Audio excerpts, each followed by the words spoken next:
The city stretches out, a gray expanse of concrete and steel under a heavy, overcast sky. Deep within its maze, in a cramped, cluttered office, a story is beginning to unfold. Inside the newsroom, the tension is thick. The chief, a man with a stern gaze and glasses, stares down Kamami. He isn't interested in journalism. He's interested in profit. To him, Kamami's latest scoop about a minor idol is nothing but garbage. Kamami stands there, looking drained, his beard unkempt and eyes hollow. He's used to the insults by now. Hopeless, antisocial. The chief doesn't hold back, labeling him a failure who can't bring in a good story to save his life. The abuse continues in front of the whole office. The chief mocks him, comparing him unfavorably to his co-workers like a Monami.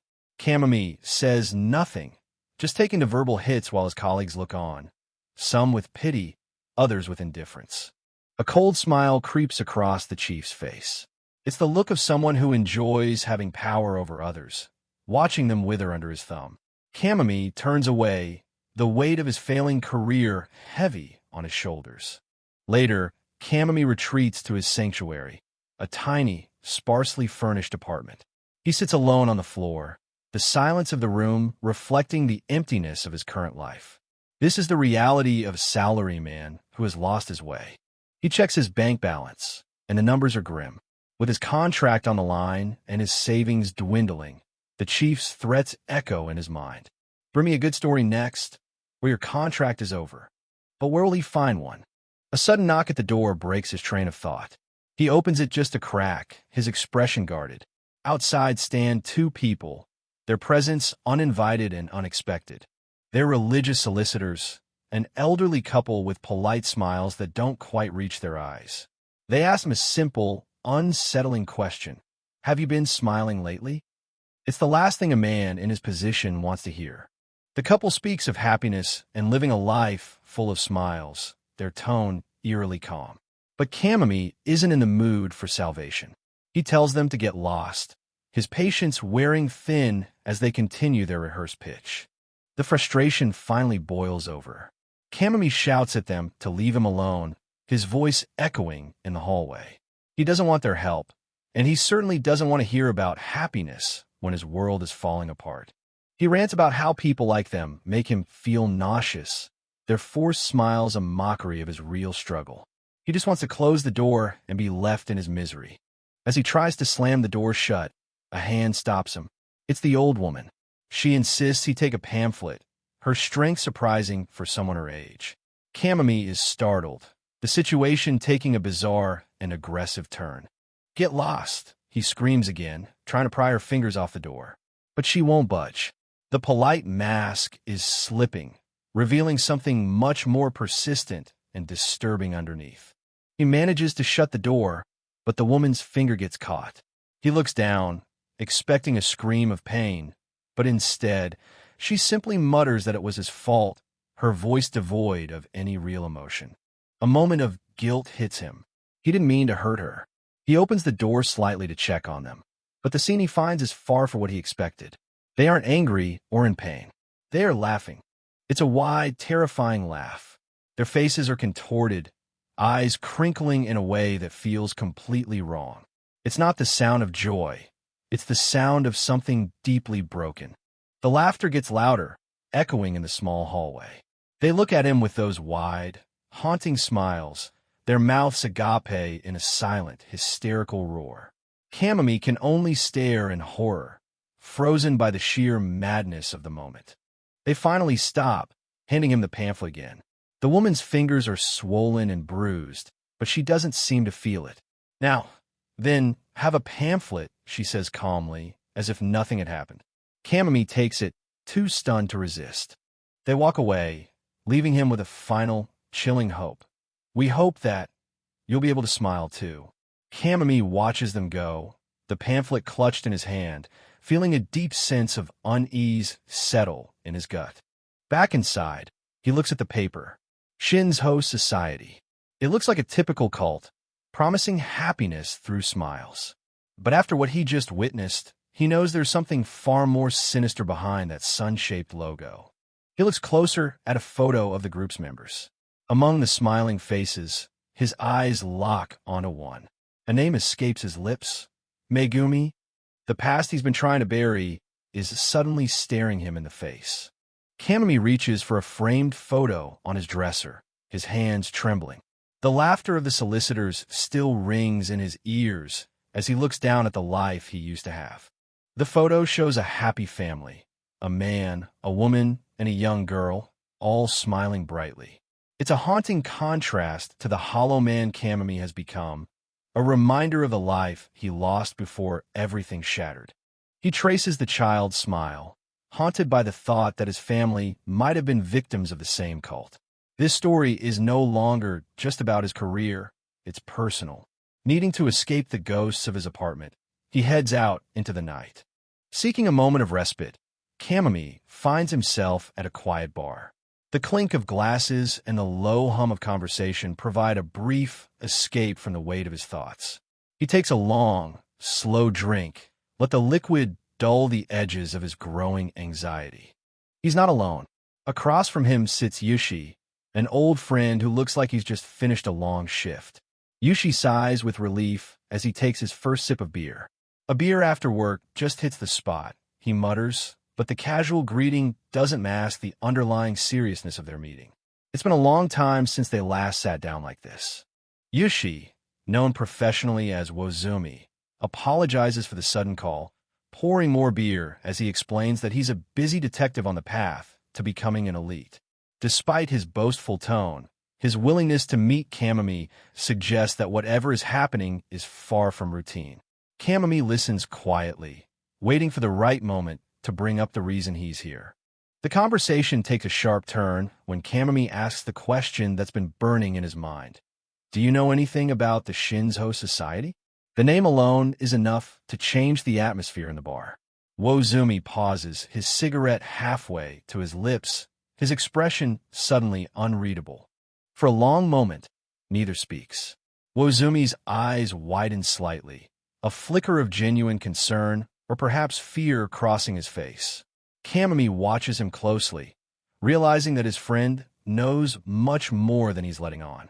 The silence between them is heavy with unspoken warnings. Just stop looking into them, Wozumi warns, his tone dropping to a low, urgent whisper. He puts out his cigarette, his playful demeanor completely gone. He promises not to make fun of Kamami, but his insistence that he drop the investigation is a clear sign of the danger involved.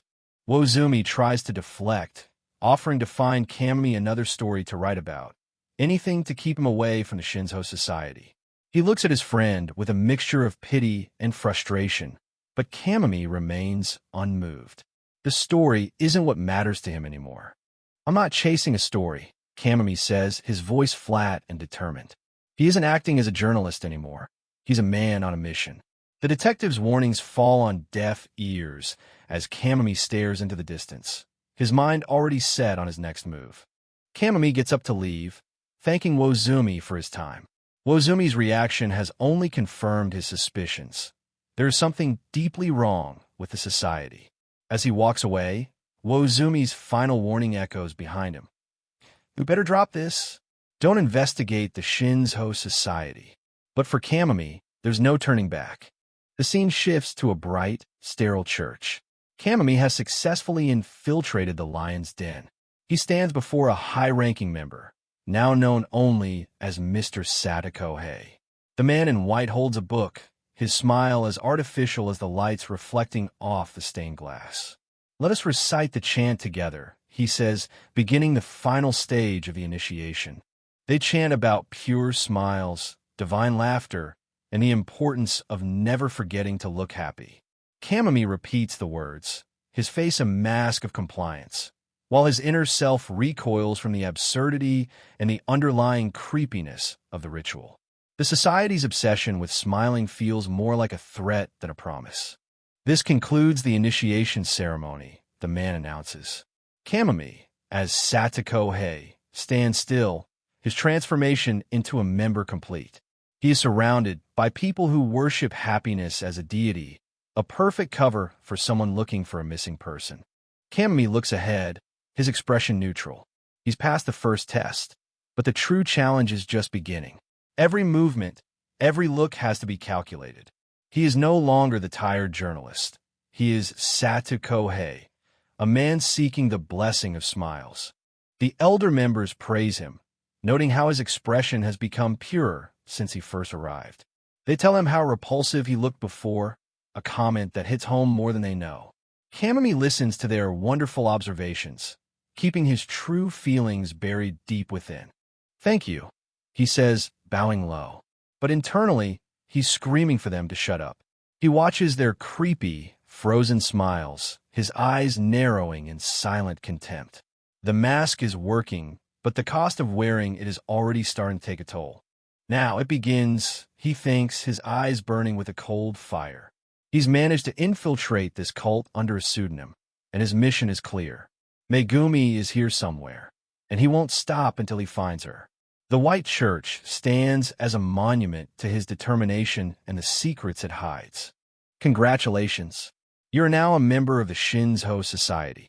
The words are meant to be a blessing, but they feel like a sentence. Kamami accepts the congratulations with a polite nod, his mind already moving to the next phase of his plan.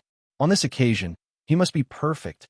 The true nature of the society quickly reveals itself. An old woman approaches him, her hand outstretched. "Please give us a blessing of smiles," she says. Kamami realizes it's just another way of asking for money. All new religions are the same, he thinks, pulling out a bill. They're ultimately just making money off people's desperation. As he hands over the money, the man in white smiles even wider. "Mr. Satakohei, you're in luck. We have an event today. Would you like to attend?" The offer is unexpected, and Kamami's interest is piqued. An event means more people, and more people mean a better chance of finding Megumi. He follows the woman down a long, echoing corridor. "You truly are fortunate," she tells him. Her voice is calm, almost melodic, but the sense of being trapped grows with every step they take deeper into the facility. He's being led somewhere special. "You are a very special person to have such a valuable experience on your first day," she continues, stopping before a pair of large, ornate wooden doors. "Now, please enter." Her smile is wide and inviting, but the way she says it makes it feel more like an order than an invitation. The doors open to reveal a massive hall filled with people. The sound is deafening as the crowd chants in unison, "Father Shaoan." The sheer scale of the organization is overwhelming. Kamami steps inside, his presence lost among the hundreds of white-clad followers. Kamami scans the crowd, his heart pounding.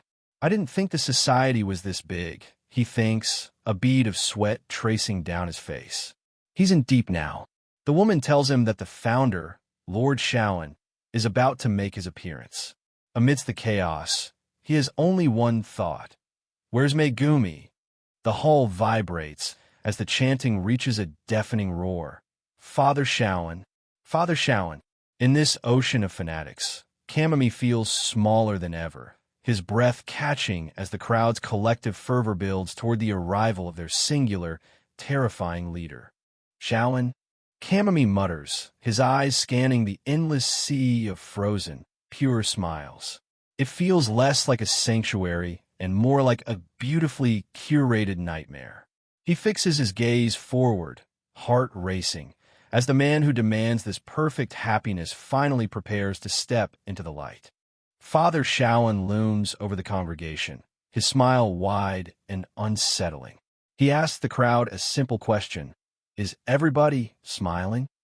To him, a smile is more than an expression. It is the most beautiful thing in the world, a divine requirement for his followers. The crowd watches him with rapt attention, their own smiles mirroring his.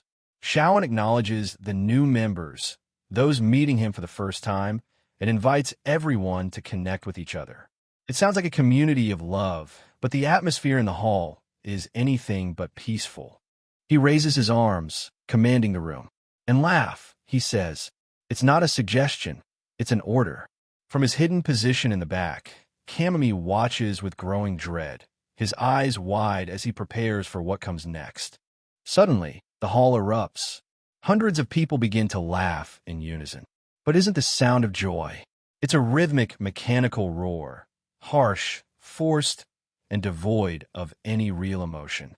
Their mouths hang open, their eyes squeezed shut, performing a mockery of happiness. Kamami can hardly believe his ears. What the hell is wrong with them? He thinks, his skin crawling at the sight. They're laughing at nothing, for no reason, their faces contorted into grotesque masks.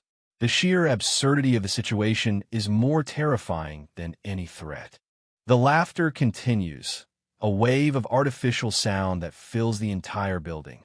Nothing funny has happened, has it? Kamami whispers to himself. He's surrounded by madness, a sea of people who have traded their sanity for the promise of a forced smile. I think you were right, Wozumi, Kamami thinks, sweat beading on his forehead. These people are crazy. The detective's warning rings in his mind with newfound weight. This isn't just a cult. It's a collective psychosis, led by a man who has mastered the art of manipulation. Back at his desk, Kamami tries to process what he saw. The image of those laughing faces is burned into his brain. There are 25,000 people like that. He muses, his face pale. The scale of the Shinzo society is staggering, and the thought of so many people living in that forced reality creeps him out to his core. He dives into his research, searching for anything beyond the society's polished public image. He finds photos of members, all smiling, all looking perfect. It feels too clean, too curated. There's a hidden truth beneath those smiles, and he's determined to find it. His search on social media is frustratingly empty.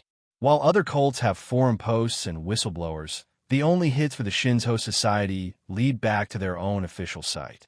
It's as if they have scrubbed their digital footprint clean, leaving only the image they want the world to see. Finally, he finds a lead, a Shinzo Society Victims Association. He stares at the screen, his eyes narrowing. People who have been saved and people who have been destroyed. The duality of the society is becoming clearer, and the stakes of his mission are rising. Just as he's about to dig deeper, the connection is reset. ERR_connection_reset flashes on his monitor. He sighs, leaning back in frustration. Someone is watching, and they're making sure he doesn't see what he isn't supposed to. A hand suddenly drops onto his shoulder, making him jump. Oi, Kamami, you're looking bright. It's the chief. He leans in close, his expression a mixture of suspicion and mock friendliness. I take it you found a juicy story? You've been searching for a while now. He peers at Kamami's screen, his presence overbearing in the quiet office. The reflection of the Shinzo Society's website is clear in the chief's glasses.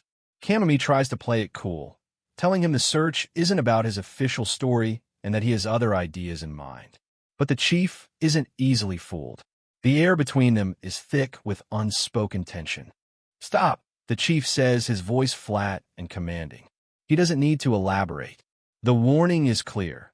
Some things are better left alone, especially for a journalist whose contract is already on thin ice. The chief leans in even further, his eyes cold behind his lenses. Stop looking into them. Even if you aren't doing a story, don't look into them. Kamami tries to protest, but the chief shuts him down immediately. The message is unmistakable. The cult is off limits. That's my advice to you. The chief continues, turning to walk away. We never publish it as long as I am editor-in-chief. He leaves Kamami sitting there, stunned. Even the media, the supposed guardians of truth, are too afraid or too compromised to touch the Shinzo Society. Kamami watches him go, his frustration boiling over.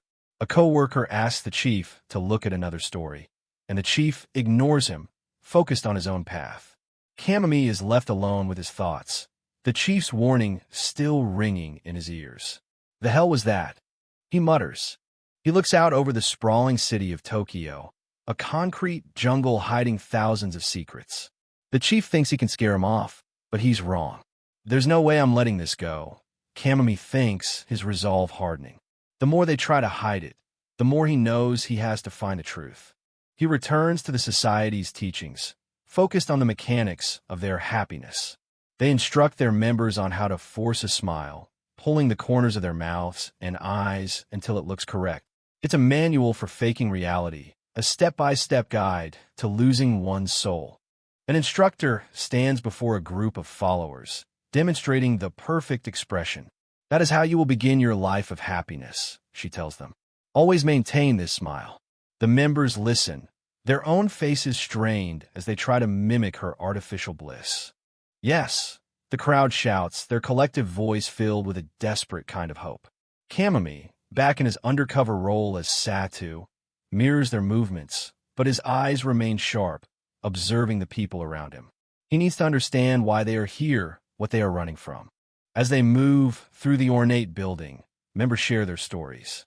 One man admits how happy he is to have joined. He felt lost in the world outside, and here, he finally found a sense of belonging, however artificial it may be. The church's grandeur provides a sense of security they couldn't find anywhere else. They share stories of a soul-crushing existence, trapped in the endless loop of work and sleep. One woman in sales speaks of the insincere smiles she was forced to wear for bosses and clients until she reached her breaking point. These people were exhausted by the hollow corporate machine, and now they've gathered here, hoping a different kind of manufactured joy will finally set them free.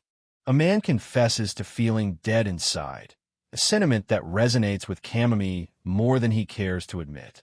The society preys on this spiritual exhaustion, offering ritualized laughter as a miracle cure for the broken. As an instructor steps forward to address the newcomers, she prepares to deliver the ultimate promise of the Shinzo Society, a promise that feels less like salvation and more like a carefully laid trap.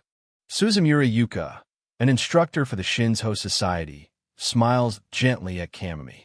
Her calm demeanor is meant to be reassuring, but it only hides the unsettling nature of the group.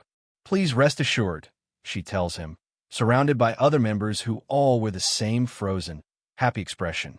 Here, at the Shinzo Society, we wish for everyone to smile and be happy.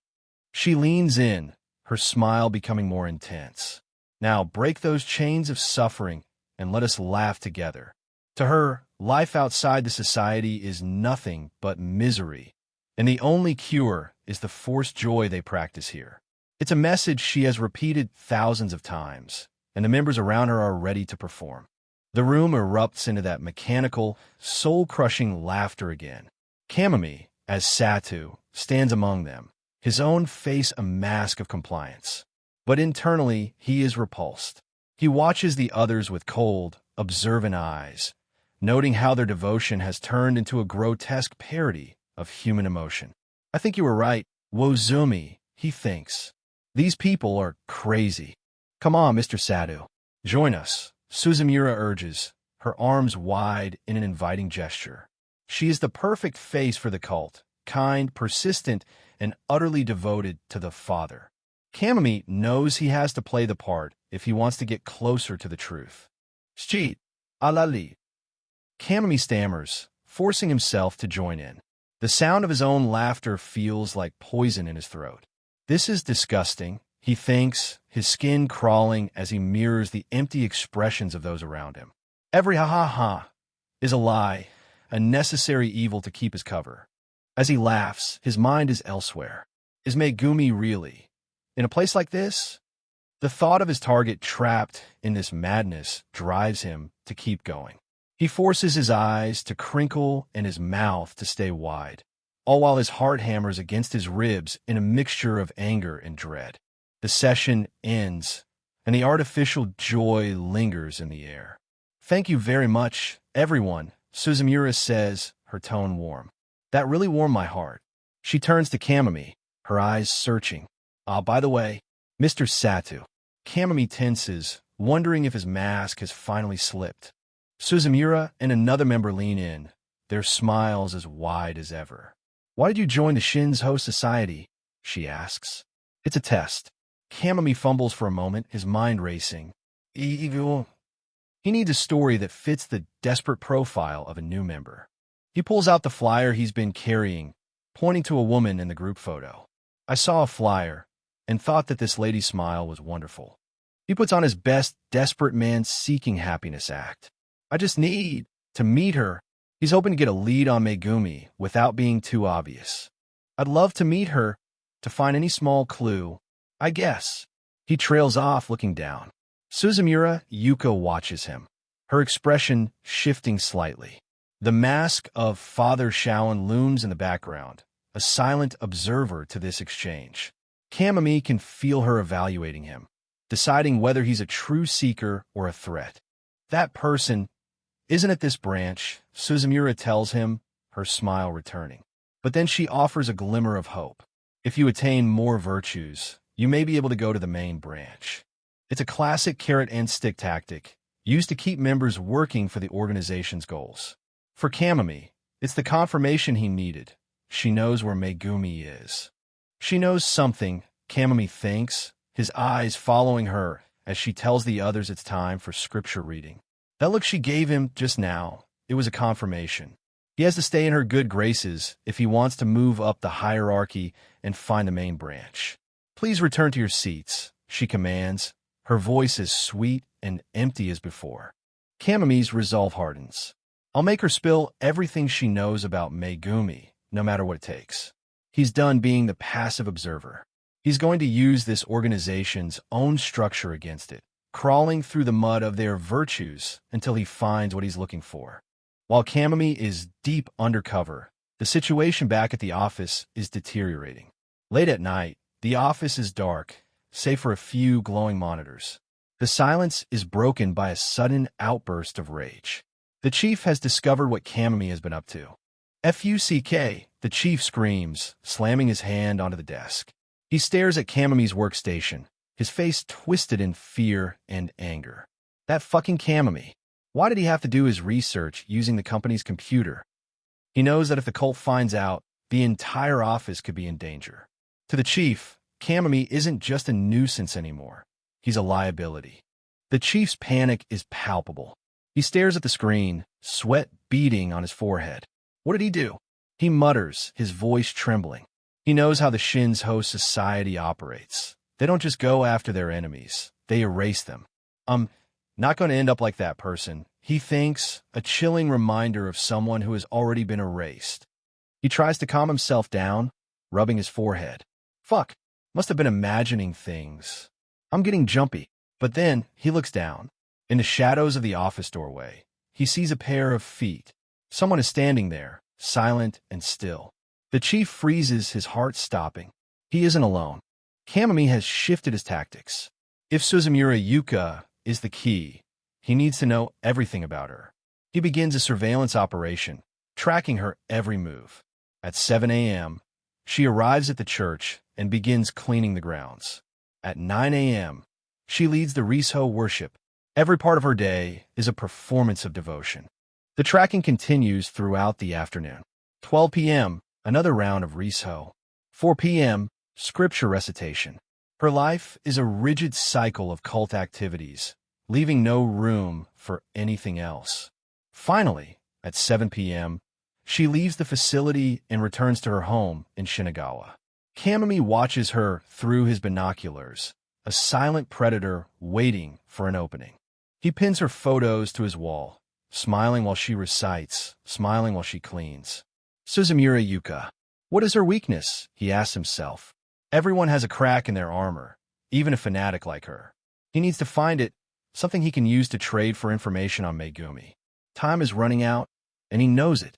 Kamami sits alone in his dimly lit apartment, surrounded by his research. If I can find out her weakness, I can exchange it for information on Megumi. But he also knows the risks. If I get kicked out, it's the end. If I'm under suspicion, it'll get harder to move. He can't afford to let them find out what he's really up to. One wrong move, and he'll be more than just fired. A voice suddenly breaks the silence. Wow, she's pretty. Who is she? Kamami jumps, nearly knocking over his research. He turns to find a man standing in his apartment, looking over his shoulder at the photos of Suzumura. The sense of security he felt just moments ago is gone. What did you get here, Wozumi? Kamami gasps, trying to hide the photos. The detective shrugs, unfazed. Your intercom was broken. The door was unlocked. And you weren't answering your phone. He walks into the kitchen as if he owns the place. Back in my hometown, it was normal for people to let themselves in. Well, it's no big deal, right? Kamami just stares at him, his heart still racing. Since when? He mutters. Wozumi's playful expression turns serious. So, why are you here? Kamami asks, his voice low. The detective doesn't back down. Don't be such a stranger. I'm here because I'm just worried about my friend. He knows Kamami is in too deep, and he's afraid of what might happen if his friend continues down this path alone. Don't do anything stupid, Kamami, he warns. Wozumi's gaze drifts to the dresser, where the photo of Megumi sits. We parted on such a sour note after not seeing each other for a while, so I thought I'd come have a chat. Kamami looks at the photo, his expression unreadable. The silence between the two men is heavy with the history of their friendship and the weight of the mission Kamami has taken on. Megumi's smile looks back at them, a constant reminder of why Kamami is willing to risk everything. The photo on the dresser is a constant, painful reminder. It has been 2 years since you... Wozumi begins, his voice filled with a heavy, shared grief. He looks at the image of the young girl, her smile frozen in time. If it wasn't for that tragedy, you would be... Kamami cuts him off, his face turned away. Wozumi, that's enough. You can go. He isn't ready to revisit that darkness, not tonight. I've gotten over it, Kamami says, forcing a wide, artificial smile as he turns to his friend. It's a chilling mimicry of the cultists he's been studying, a mask of happiness used to hide a soul that's still very much in pain. Wozumi stares at him, his eyes wide with shock. You, he whispers, realization dawning on him. He can see how much his friend has changed, and it terrifies him. Yushi, he says, calling him by his real name, hoping to reach the man underneath. Kamami quickly shifts back into his journalist persona. I think I've got a good story on my hands this time, he says, dismissing Wozumi's concern. I've been following this budding actress lately. He apologizes for the sour note of their last meeting and promises to call him sometime. It's a blatant lie, a wall built of words to keep the detective at arm's length. I'll call you sometime, he repeats, his tone light and dismissive. Wozumi isn't convinced, but he knows when he isn't wanted. All right, I get it. I'll go, he says, heading for the door. But he can't leave without one last attempt to bring Kamami back to reality. But, Yushi, he starts, but Kamami just looks at him with those hollow eyes, the fake smile still plastered on his face. I still haven't had enough to drink, Wozumi mutters. You better call me. The door closes, and Kamami is alone again. Yeah, he whispers to the empty room. The silence is deafening. The mask doesn't fall immediately. It lingers, a ghostly remnant of the person he's pretending to be. He stands there, caught between the man he was and the man he needs to become to finish this. The smile slowly fades, replaced by a cold, hard determination. I had decided that I'd fight alone. He doesn't want help, and he certainly doesn't want pity. The path he's chosen is a lonely one, and he's accepted that. The light in his apartment feels too bright, exposing the secrets he's trying to keep.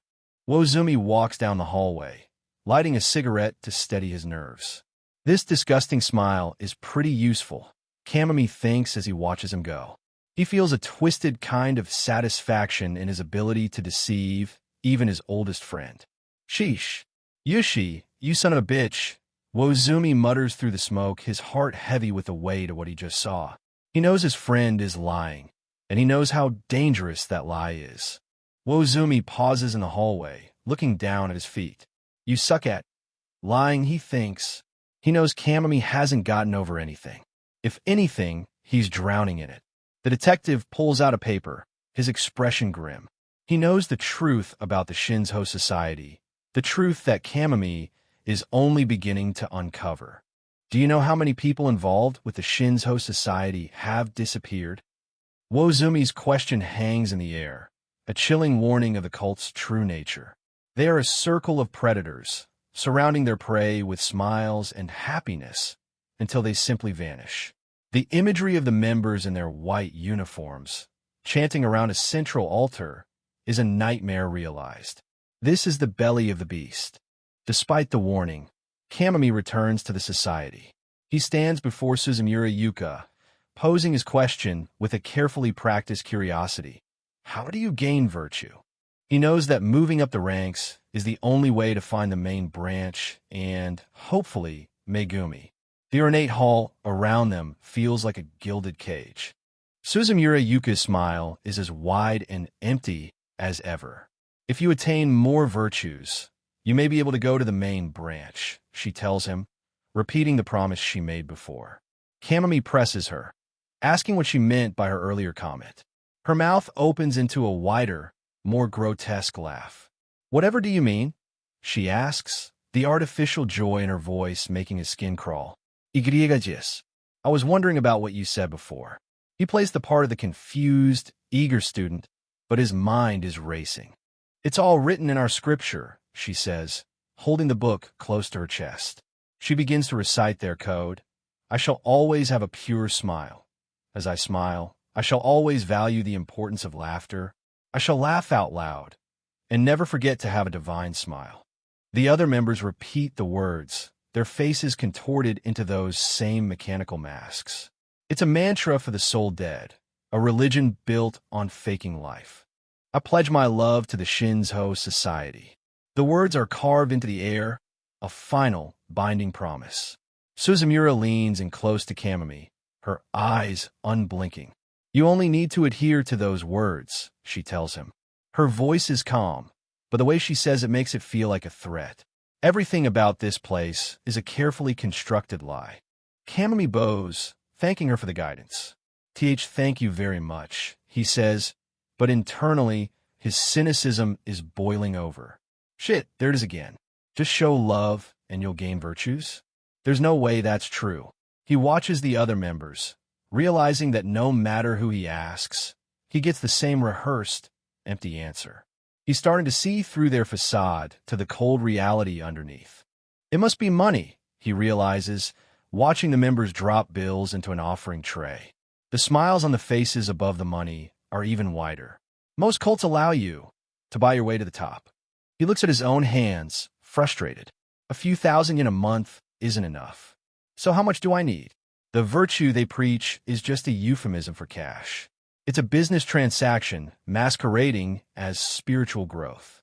Kamami is stuck. I don't have any money, and I don't know how much to borrow. He looks out at the sea of members, all of them laughing and talking as if they don't have a care in the world. He knows he can't buy his way in, but he has to find another way.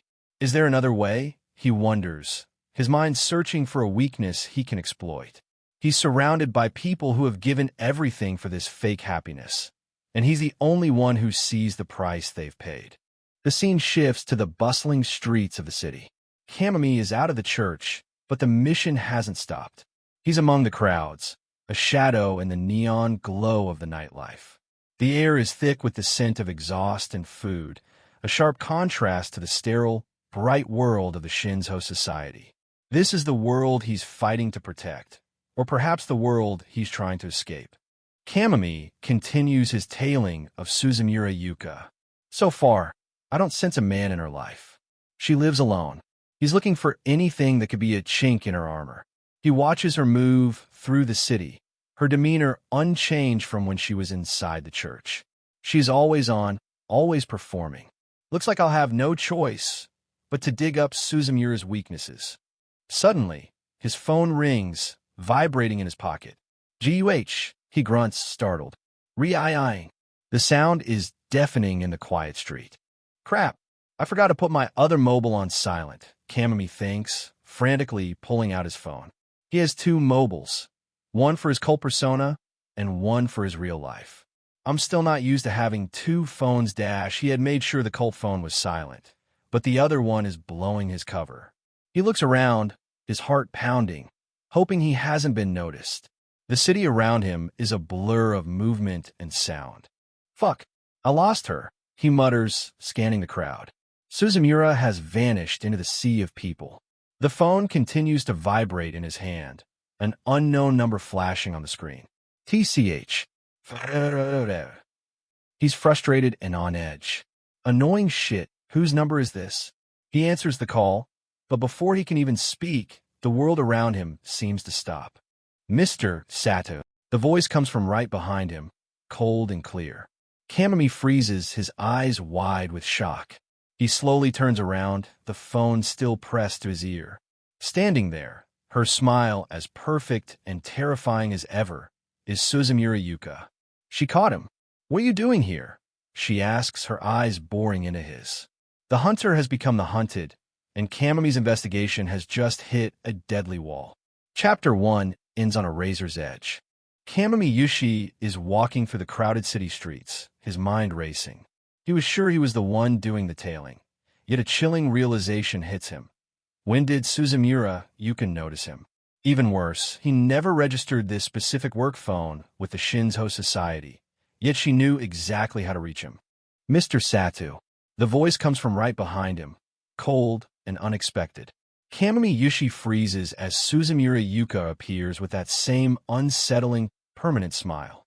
She calls it a coincidence, but her eyes tell a completely different story, one of total control.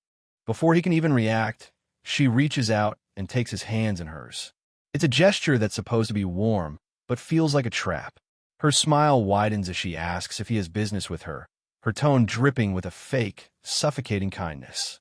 Her grip is firm, almost testing him. She encourages him to speak freely, promising that he can talk to the society about anything. The psychological pressure is mounting, and Kamami Yushi can feel the sweat start to break. "Because we're already family after all," she says, her voice echoing through the busy street. To anyone else, it might sound like a friendly greeting, but to Yushi, it's a reminder that he is being watched, followed, and claimed by this cult. She pulls his hands closer to her chest, her eyes closed in what looks like pure bliss. "Families communicate," she whispers. It's not a suggestion. It's a command to start revealing his secrets. The world around Yushi seems to blur, leaving only Suzumura Yuka's voice repeating those two words over and over. Go on, go on. The pressure is unbearable. He has to give her something, anything, to maintain his cover as the lonely Satu. Playing his part, Yushi looks down, his expression turning into one of fake vulnerability. He begins his lie, telling her that he's struggled to get along with others, portraying himself as a lost soul looking for a place to belong. He continues the act, claiming he wanted to change and that joining the Shinzo Society was his way of trying to improve. He watches her carefully as he says, "I'm not lying," wondering if she can see right through his mask. Suzumura Yuka simply smiles, a look of serene satisfaction on her face. "I see," she says softly, accepting his confession as if it were the most natural thing in the world. It's hard to tell if she's bought the lie or is just enjoying the performance. She reaches out and touches his chest, her touch light but heavy with meaning. She reassures him that he has nothing to worry about now, that he's part of their loving family. The words are meant to comfort, but they only make Yushi's skin crawl. She steps even closer, her presence overwhelming. "We are on your side," she whispers directly into his ear. Yushi's eyes go wide, his body tensing up. The cult is moving in, and he is losing his personal space and his sanity, bit by bit. She starts reciting their scriptures, a chilling mantra about how happiness and favor only come to those who never stop smiling. The ideology is simple, but its application is terrifying. To the society, a smile isn't an emotion. It's a requirement for existence. The whispers continue, a flurry of demands for equality, belief, and total honesty. Yushi listens, trapped in her embrace, realizing that this family demands nothing less than his entire soul. There is no room for lies within the Shinzo Society. Suddenly, her tone shifts. Her face darkens as she warns him of the consequences of dishonesty. "If you can't, then you'll be scorned." The word "scorned" hangs in the air, a dark threat that hints at a punishment far worse than simple rejection. With that final warning, she steps back and dismisses him with the same polite smile she started with. Yushi bows, thanking her while his mind is already planning his next move. He needs to get away and process what just happened. But he can't let it go just yet.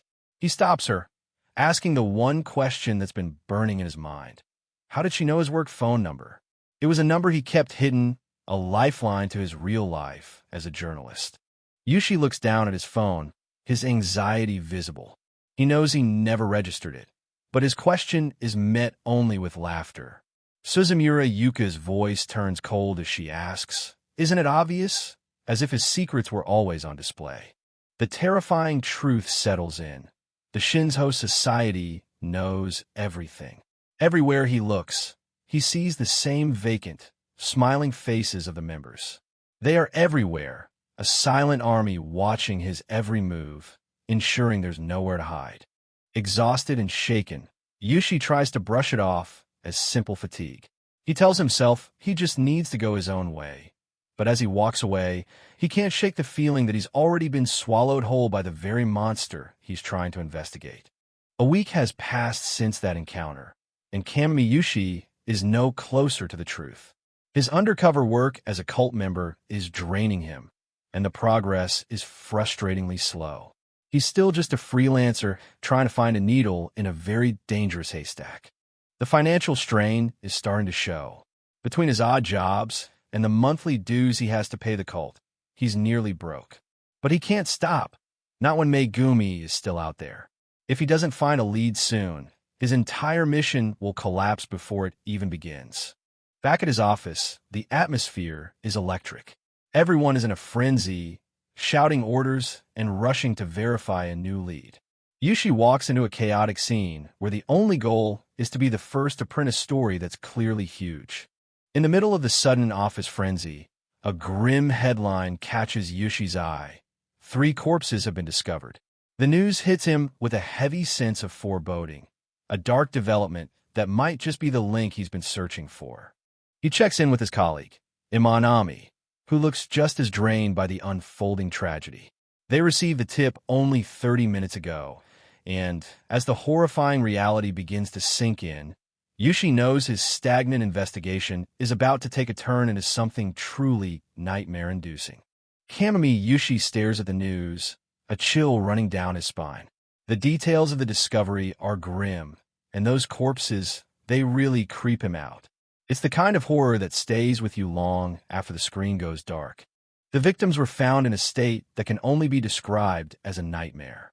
Stripped naked and left in the open, their bodies were a silent testament to a brutality that goes beyond simple murder. But the most horrifying detail was yet to come. Their faces were crushed. Yushi asks, his mind racing. He realizes that while he was buried in his investigation of the Shinzo Society, the rest of the world was reeling from this discovery.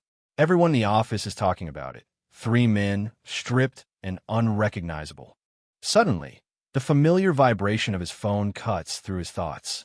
He excuses himself from the chatter, a sense of dread pooling in his stomach as he sees the incoming call. He knows who it is before he even looks at the screen. "Hello." Yushi answers, his voice steady despite the sweat on his brow. On the other end, Suzumura Yuka's tone is sweet and polite, thanking him for their encounter yesterday. Every word she speaks feels like a carefully placed piece on a chessboard. She doesn't waste time, asking if he's free to meet right now. As her voice fills his ear, the sprawling city outside feels smaller, more claustrophobic. The cult's influence seems to hang over everything like a heavy fog. While Yushi ponders what she wants, the news report continues in the background. 3 male bodies discovered at dawn on the riverbanks, their faces battered by blunt instruments. The gruesome reality of the face smasher case is unfolding alongside his own dangerous game. The victims' faces are damaged beyond recognition, leaving the police scrambling for identification. Meanwhile, Yushi arrives at their meeting spot, finding Suzumura Yuka already waiting. "Thank you for coming," she says, her smile as perfect and hollow as ever. Yushi sits across from her, his mind sharp.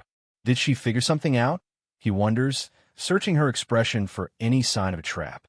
He gets straight to the point, asking what it is she wanted to talk about over tea and snacks. Suzumura Yuka doesn't let his urgency rattle her.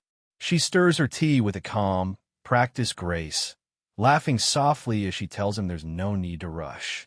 Her laughter is light, but it carries an edge that makes the hair on Yushi's neck stand up.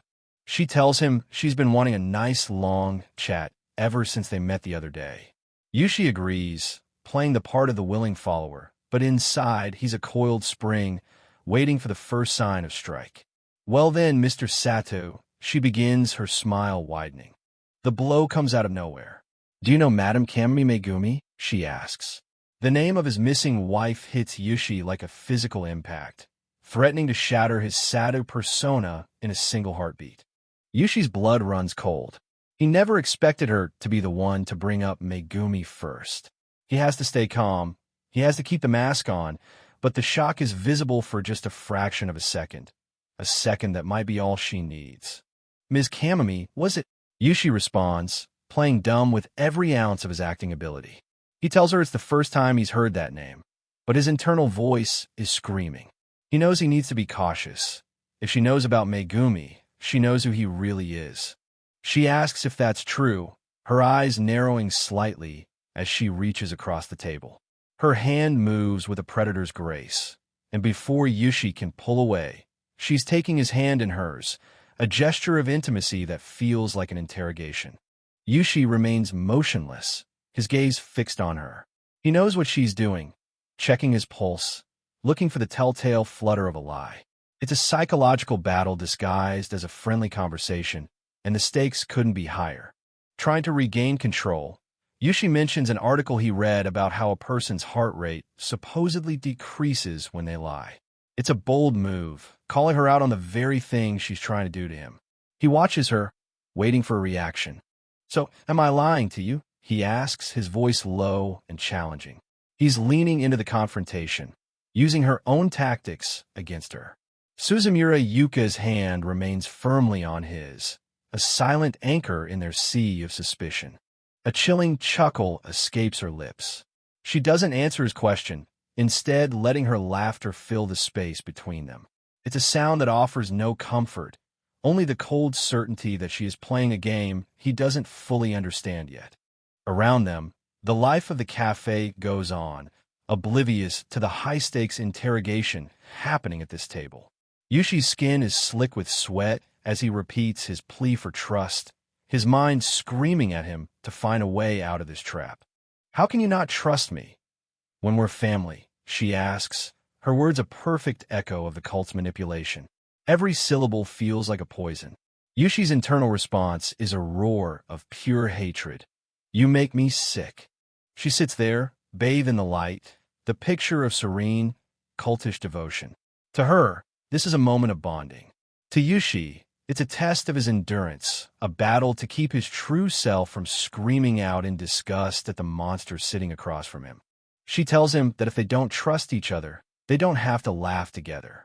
As her hand crushes a cracker on the table, Yushi's internal thoughts turn violent. I wish I could crush that face, he thinks, the rage finally bubbling to the surface. Far away from the psychological tension of the cafe, a grim reality unfolds on the banks of the river. An overhead view reveals the three face-smasher victims, their broken bodies laid out on the grass in a scene that challenges the limits of human depravity. This is the dark world that Kamimi Yushi is unknowingly drifting closer toward. Detective Wozumi stands at the heart of the crime scene, his sharp gaze taking in every horrific detail. Knowing that talk is cheap, he ignores the shock of his junior, Oji, and prepares himself for the task ahead. The investigation into this brutal triple homicide is officially underway, and the first corpse is waiting for his inspection. At the crime scene, Detective Wozumi stares down at the first body. It's a sight that would turn any veteran's stomach. He's never seen a body in such a bizarre, gruesome state before, and to find three of them at once is unprecedented. He greets the forensic expert, Mr. Kishi, who's already deep into the preliminary examination. They discuss the timeline, with Kishi estimating the victims have been dead for at least 2 days. The air is thick with the stench of death and the cold efficiency of the investigation. Wozumi probes for the cause of death. Was it blunt force trauma to the head? Mr. Kishi shakes his head, pointing out the signs of binding on the limbs and, more importantly, the distinct bruising on the necks. This wasn't a simple beating. The expert's conclusion is chilling. The victims died of asphyxiation. The crushing of their faces happened after they were already dead. Wozumi absorbs this, the implications sinking in. This was a ritualistic, systematic disposal of lives. So the pattern is clear. These men were hung first. Then their faces were systematically crushed beyond recognition. Wozumi clicks his tongue in frustration. Mr. Kishi admits he can't offer much more without a full autopsy, leaving the detective with more questions than answers. As if the case wasn't complicated enough, the media has already caught wind of the story. Reporters and cameras swarm the perimeter, desperate for a headline. Wozumi's team is struggling to keep the chaotic crowd back, adding to the day's mounting pressure. Wozumi lets out a heavy sigh, looking at the distant skyline. His thoughts turn to his friend. You better stay out of this one, Yushi, he mutters to himself. He knows how dangerous this case is becoming, and he doesn't want Kamimi Yushi caught in the crossfire. Meanwhile, at the cafe, Kamimi Yushi is still reeling from Suzumura Yuka's casual mention of his missing wife. He struggles to keep his composure as she dismisses his intense reaction as just an expression. The psychological weight of the conversation is becoming almost too much to bear. Yushi presses her for more information, his voice slightly trembling as he asks about Megumi. Suzumura remains perfectly calm, a stark contrast to the storm of emotions inside him. She takes a slow sip of her tea, savoring the control she has over him. Then she drops another bombshell. She claims Megumi is an old friend of hers. Yushi's heart sinks. Megumi had never mentioned someone like Suzumura before. He wonders if it's another lie or if his wife had secrets he never knew about. Suzumura points to a photograph in a pamphlet, identifying Megumi as the woman Yushi had previously said he admired. The coincidence is too perfect to be anything but a calculated move by the cult. She watches his reaction with a cold, analytical eye. Her smile never wavers as she offers him a way out of his torment. I thought I could tell you how you could meet her. It's the ultimate carrot, and Suzumura knows exactly how to dangle it to get what she wants from him. Yushi leans in, desperation clawing at his throat. See, can I meet her? He asks, his cover as Sada almost slipping. The hope of seeing Megumi again is so strong it threatens to blind him to the obvious danger he's putting himself in. Suzumura acknowledges his eagerness, but reminds him that previously she told him he needed to gain virtues. However, she hints that there is another way to bridge the gap, a shortcut into the cult's inner circle that he hadn't anticipated. She reveals that in 2 weeks, a birthday party will be held for the successor of the late Father Shaoan, the new leader, Father Shuku. The mention of this name triggers a sense of recognition and dread in Yushi. Shuku, he repeats, his mind racing. And then, the final hook, Madame Kamimi Megumi will also be in attendance. The promise of seeing his wife in the flesh is finally laid out. Yushi grips the edge of the table, his mind torn between the hope of a reunion and the certainty of a trap. Inside his head, the warning bells are screaming. This is definitely a trap set by Suzumura and the Shinzo Society. But the pull of finding Megumi is too strong. He forces a polite smile and replies, I would love to come. He has to play the game to the end. As Suzumura leaves, Yushi is left alone with his thoughts. The caffeine doesn't touch the coldness in his veins. I can meet Megumi, he whispers, clinging to that single possibility as if it were a life raft in a churning sea of lies. But the suspicion remains. He knows it's probably a trap, but there is that small, agonizing chance that it's not. He reaches out to Suzumura one last time to ask about the schedule for Father Shuka's birthday celebrations, needing more details. Suzumura's smile is cryptic. I cannot tell you just yet, she says, her eyes twinkling with a hidden malice. She informs him that he currently lacks the qualifications to meet Father Shuku. The meeting is over, leaving him with the ominous title of the next stage, qualifications. Later, Yushi is back in his own world, but the cult's influence follows him. He stands outside a police headquarters, his phone pressed to his ear. He's making a call he knows is risky, but necessary to connect the pieces of this growing nightmare. He's calling Wozumi. From the safety of his apartment, he asks if his detective friend is heading the case involving the bodies with the smashed faces. He needs to know if the police have found the same cult connection he's suspecting. Wozumi is at a vending machine, taking a break from the intense investigation. He mocks Yushi, reminding him that he's only been chasing shallow celebrity gossip lately. He asks if Yushi is actually thinking about writing about real cases again, sounding skeptical but intrigued. Why the change of heart? Wozumi's voice crackles through the phone, demanding an answer. Yushi falls silent, his mind flashing back to Suzumura Yuka's hollow, manipulative smile. A dark thought takes hold. He wants to crush that face, his hatred for the cult hardening into a cold, sharp resolve. Yushi plays the part of the desperate freelancer, claiming celebrity gossip no longer pays the bills, and he needs a big scoop on the face smasher case to survive. He asks for an inside lead, but Wozumi's response is immediate and unyielding.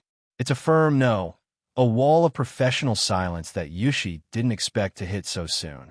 Detective Wozumi remains firm on the other end of the line. This is a major case, and despite their history, he can't speak to an outsider about the details. Kamami Yushi listens, his brow furrowing as he realizes just how high the walls of silence are being built around this investigation. Wozumi tries to lighten the mood, promising to wrap the case up soon so they can drink until dawn like they did back in their student days. Yushi gives a tired smile, but the nostalgia doesn't reach his eyes. They aren't that young anymore, and the world they inhabit has grown far darker. Yushi tries to press for one last detail, but Wozumi is already being summoned by his higher-ups. The call ends abruptly, leaving Yushi alone with his thoughts in the quiet of his apartment. The gap between them, lawman and investigator, feels wider than ever. Staring at his phone, a dark suspicion takes root in Yushi's mind. Is the Shinzo Society involved in this case? The coincidence of the crushed faces is too specific to ignore. He knows he's on the right track, but the path forward is paved with horror.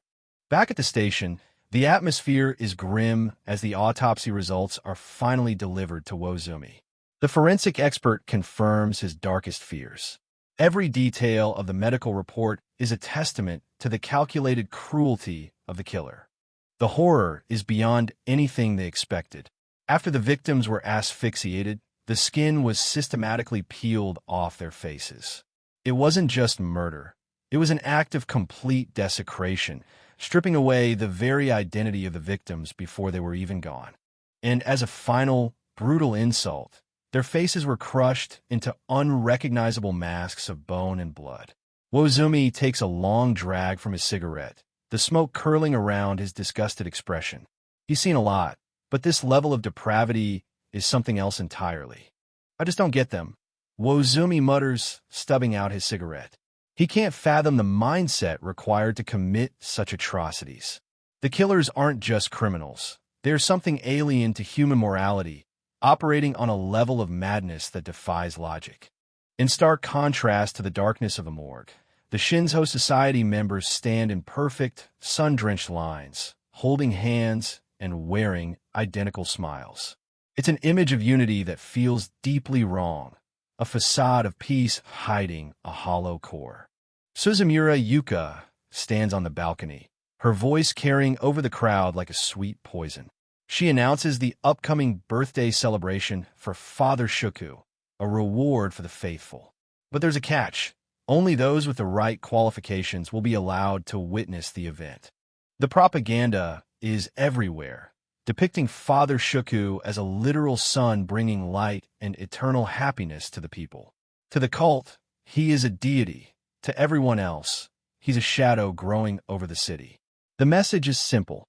Bask in his light or be lost in the dark. Bullshit, Yushi thinks, standing amidst the swaying cultists. The talk of eternal happiness makes him want to puke. He's surrounded by people who have traded their souls for a smile, and the stench of their fake devotion is almost more than he can handle. Suzumura Yuka's voice rings out again, challenging the crowd. Are you prepared? The test is simple but brutal. For the next 3 days, they are to forego eating, drinking, or sleeping. The only thing they're allowed to do is laugh. It's a trial of endurance designed to break the body and the mind.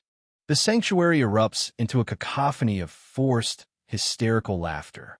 Men and women double over, their mouths wide in a grotesque parody of joy. To earn their place at the celebration, they must continue to laugh heartily, no matter the physical cost.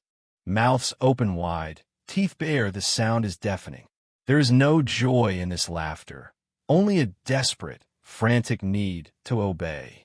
It's a collective madness, a performance of happiness that has become a form of torture.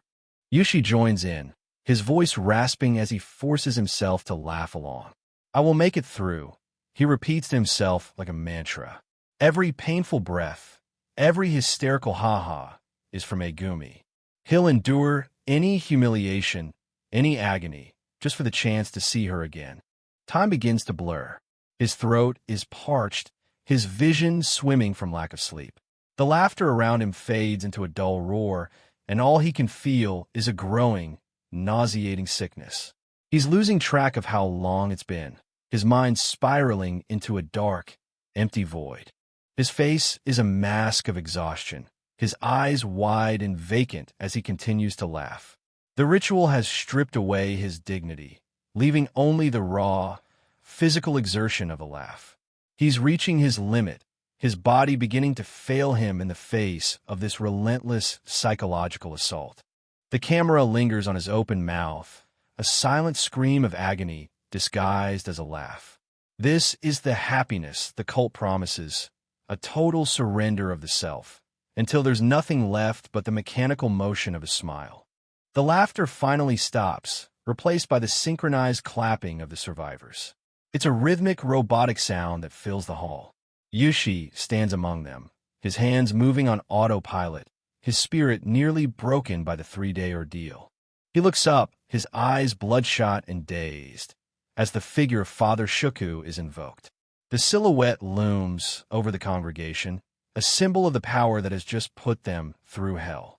Yushi is barely standing, his mind a haze of pain and exhaustion. The ordeal is over. Yushi stares ahead, his face pale and covered in stubble, the toll of the last 72 hours written in every line of his expression. He has survived, but the man who entered this trial is not the one who emerged. Suzumura Yuka approaches him, her own smile as radiant as ever. "Congratulations, Mr. Sato," she says, her voice a calm balm after the storm. She declares him worthy of basking in Father Shuku's light, a reward for his unwavering, though forced, devotion. 3 days of absolute madness have finally broken. Yushi tries to speak, but his vocal cords are shredded, his voice reduced to a weak, agonizing rasp. As he trembles from sheer exhaustion, he realizes that the forced laughter has carved something new into his face, a mask he can no longer easily remove. Suzumura Yuka dismisses him with a cold, triumphant smile, telling him to rest for the great celebration in 4 days. She claims to be happy for him, but Yushi stands alone in the shadows of the sanctuary, feeling the weight of his new qualification. He has survived the trial, but as he prepares for what comes next, he senses that the cult has finally seen exactly what they were looking for. Suzumura Yuka stands before the congregation, her face a mask of serene devotion. She tells Kamami Yushi that he has finally shown them his true smile, a terrifying milestone in his forced journey into the heart of the Shinzo society. Kamami Yushi's eyes are bloodshot and wild, his body trembling from 3 days of relentless, forced laughter. As the cult members hold hands, Suzumura Yuka claims their hearts are becoming one. But inside, Yushi is screaming no, with every ounce of his remaining strength. The sanctuary is filled with images of people laughing hysterically as the cult's pseudoscience blares through the air. They talk about natural killer cells and how smiling makes one feel alive, while Yushi stares in horror, refusing to believe he has become one of these mindless puppets. Suzumura Yuka watches him with a triumphant smile. In his exhausted state, Yushi's forced laughter has become indistinguishable from madness, a performance of joy that is actually a cry for help. She pulls him into a chilling embrace, whispering, "Well done, Mr. Kamami." The use of his real name is a cold shock, a clear sign that his cover was never as safe as he thought. He had sworn never to laugh again after the tragedy, yet here he is, broken and used by the very people who took everything from him. While Yushi is trapped in the cult's clutches, the world outside continues its cold march. The investigation into the Face Smasher murders is reaching a boiling point at the police headquarters. Inside, Detective Wozumi faces a superior officer with a look of pure disbelief. The order given is clear, but Wozumi can't believe his ears. The pushback is immediate and sharp. "Why am I being pulled off from the Face Smasher case?" Wozumi demands, slamming his hands onto the desk. He's been a lead investigator, and to be removed now, when the trail is hot, makes no sense, unless someone doesn't want the truth to come out. The superior officer remains calm, mentioning that the skin-peeling MO matches a case from 2 years ago, the very case that destroyed Kamami Yushi's life. He knows Wozumi has realized this, yet he continues to push the detective away from the truth. The orders come from the top, and they are non-negotiable. To sweeten the bitter pill, Wozumi is offered a promotion. It's a blatant bribe disguised as a reward, a way to silence the one man who might actually solve the case. Wozumi walks away, his heart heavy with a growing sense of betrayal. "Don't make the wrong choice," the superior officer warns, his eyes cold and unyielding. He reminds Wozumi that there are plenty of other cases to handle. The threat is clear: follow orders or lose everything. Wozumi slams his fist against the wall, a roar of frustration escaping his lips. He's been here before, blocked at every turn. The corruption is deeper than he imagined, a rot that has spread through the very system meant to protect the innocent. As he stares out at the city, a terrifying realization settles in. The Shinzo Society hasn't just built a following. They've definitely infiltrated the police. No one is safe when the law itself is compromised. 4 days later, Kamami Yushi is blindfolded, his hands bound tightly. He sits in a car next to Suzumura Yuka, asking when he can finally see. She tells him that Father Shuku is waiting for him in the sanctuary, a place hidden from all but a few. Yushi can only hear the sounds of the road. He reflects on the cult's extreme measures, the rituals, the blindfolding, the constant surveillance. They are strict, paranoid, and incredibly powerful. If Suzumura Yuka is just a senior member, how dangerous is the person at the top? As the car speeds through the city, the propaganda images of Father Shuku flash through his mind. He knows he's heading into the lion's den, but the promise of finding Megumi Voyushi is the only thing keeping him grounded. Megumi is just ahead, he tells himself. Yushi is physically shattered, having lost 5 kilos after the laughter ordeal. Suzumura Yuka asks if he slept, and he admits he slept soundly for a whole day. He's a shell of the man he was, his body and mind pushed to the absolute limit. Then, the car finally stops. The car door slides open, but it's not the end of his journey. Suzumura Yuka tells him he can go back to sleep now, and as Yushi senses movement, a man in a white uniform approaches with a needle. Is all he can manage before the cult takes control of his mind once again. A sharp sting in his neck marks his final descent. The drugs act quickly, dragging him away from the cold reality of the car and into a haze of artificial dreams. The cult needs him compliant, and they have the means to make it happen. In the drug-induced haze, a memory or a hallucination begins to take shape. He's back in his old life, watching a comedy show on TV. Megumi Voyushi and his daughter, Yui Kangayushi, are there, their laughter bright and genuine. It's a vision of a happiness that feels like a lifetime ago. "Why aren't you laughing too?" Megumi asks, her eyes full of life. Yui jumps around, begging her papa to laugh with them. It's a cruel irony, a dream of the very thing that the cult has used to torture him for the past 4 days. Megumi talks about how laughing stimulates natural killer cells, repeating the same cult propaganda he heard in the sanctuary. Yushi resists even in his dream, insisting he'll only laugh when something is actually funny.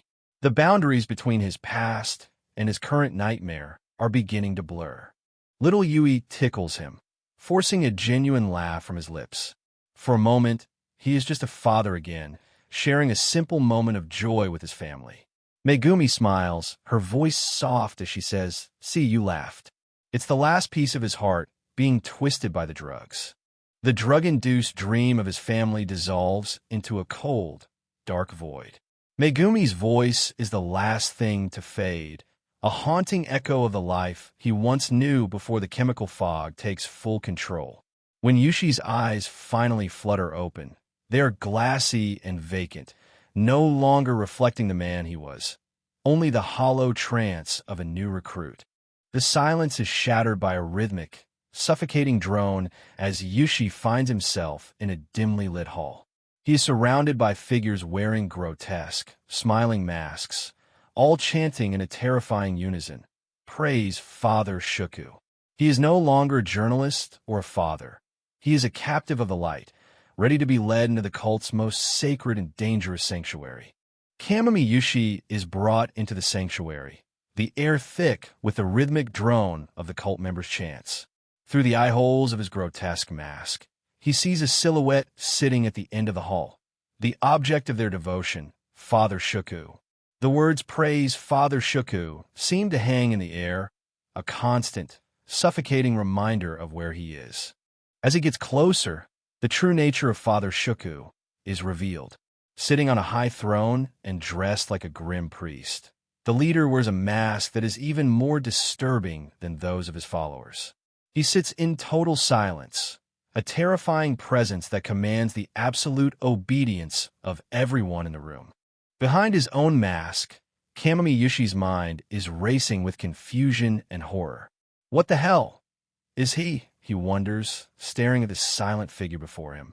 The chapter ends with Yushi facing the heart of the darkness he's been investigating, more lost and uncertain than ever before. Kamami Yushi wakes up in a daze. The air is thick with the sound of chanting, and his head is spinning. Where is he? And more importantly, where is Suzumura Yuka? Come on, rise. A masked figure towers over him. Kamami Yushi struggles to focus, realizing he must have been drugged and brought here against his will. He stands in a grand, dimly lit cathedral. Hundreds of believers, all wearing identical, smiling masks, are gathered for a singular purpose: to celebrate Father Shoku's birthday. At the center of it all, sitting upon a massive wooden throne, is the god of the Shinzo society. But it's not a man, it's just a young child hidden behind a grotesque mask. Kamami Yushi stares in disbelief. The absurdity of it all, this child being worshipped, is terrifying. But he has to play along if he wants to survive. He scans the crowd, his eyes darting from face to face. Megumi has to be here. He'll do whatever it takes, go through any ritual just to find her. Suddenly, a voice calls out to him. A woman in a mask leans in, claiming she recognized his voice. She's too close, too familiar. She reveals she's the one who invited him. Kamami Yushi feels a chill. She's one of the solicitors who had been stalking his family for years. The cult's reach is deeper than he ever imagined. She promises him happiness, but Kamami Yushi isn't listening. His mind is already on his next move. The moment he finds Megumi, they are leaving this nightmare behind. A group of believers enters with candles, their masks different from the others. These are the elite members, the ones closest to the center of power. Kamami Yushi watches them closely, looking for any opening. Cha Shaoan, Father Shaoan, stands before the congregation, his voice booming with forced warmth. He thanks them for attending his son's birthday, but his presence feels predatory. He speaks of their family growing steadily, his smile never wavering. To the believers, it's a message of hope. To Kamami Yushi, it's a growing threat. Please bask in the light of Shoku. On cue, the entire room erupts into a choreographed display of devotion. It's madness, perfectly synchronized. The crowd chants and waves their arms. Kamami Yushi stands among them, a lone skeptic in a sea of fanatics, wondering just how much longer this ritual will last. Cha Shaoan, Father Shaoan, begins to explain the science behind their faith. He talks about serotonin, about biological balance and peace of mind. It's a pseudo-scientific trap for the desperate. He announces that only those present, the chosen ones, will receive the mark of light and friendship directly from Shoko himself. One by one, they approach the boy on the throne. Shoko leans forward, his tiny hand reaching out to touch their foreheads in a hollow gesture of divinity. The believers break down in tears of ecstasy. The combination of the drugs in the air and the psychological manipulation has them completely under the cult's control. I feel happy, my mind is clear. They pledge eternal love to the child on the throne, convinced they've finally found salvation. Kamami Yushi looks on with a mixture of pity and disgust. Are these people serious? How could they fall for something so transparently false? But then a realization hits him. If everyone is distracted by this fanaticism, this is his chance to move. This is his opportunity to search the inner sanctum. As the believers approach Shoku, they remove their masks. Finally, Kamami Yushi can see their faces. He scans every person, his heart pounding in his chest. Is Megumi among them? He steps forward, his turn finally arriving. He stands face to face with the father Shoko. Up close, the child's eyes are empty, unnervingly still. Where are you, Megumi?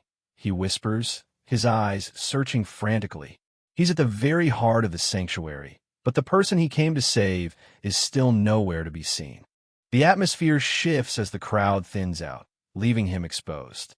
A sinking feeling takes hold as he realizes Suzumura Yuka has vanished, leaving him stranded just as the cult's gaze finally settles on him. A high-ranking cultist looms over Kamami Yushi, his expression hidden behind the unnerving, fixed grin of a mask. Please kneel, he commands.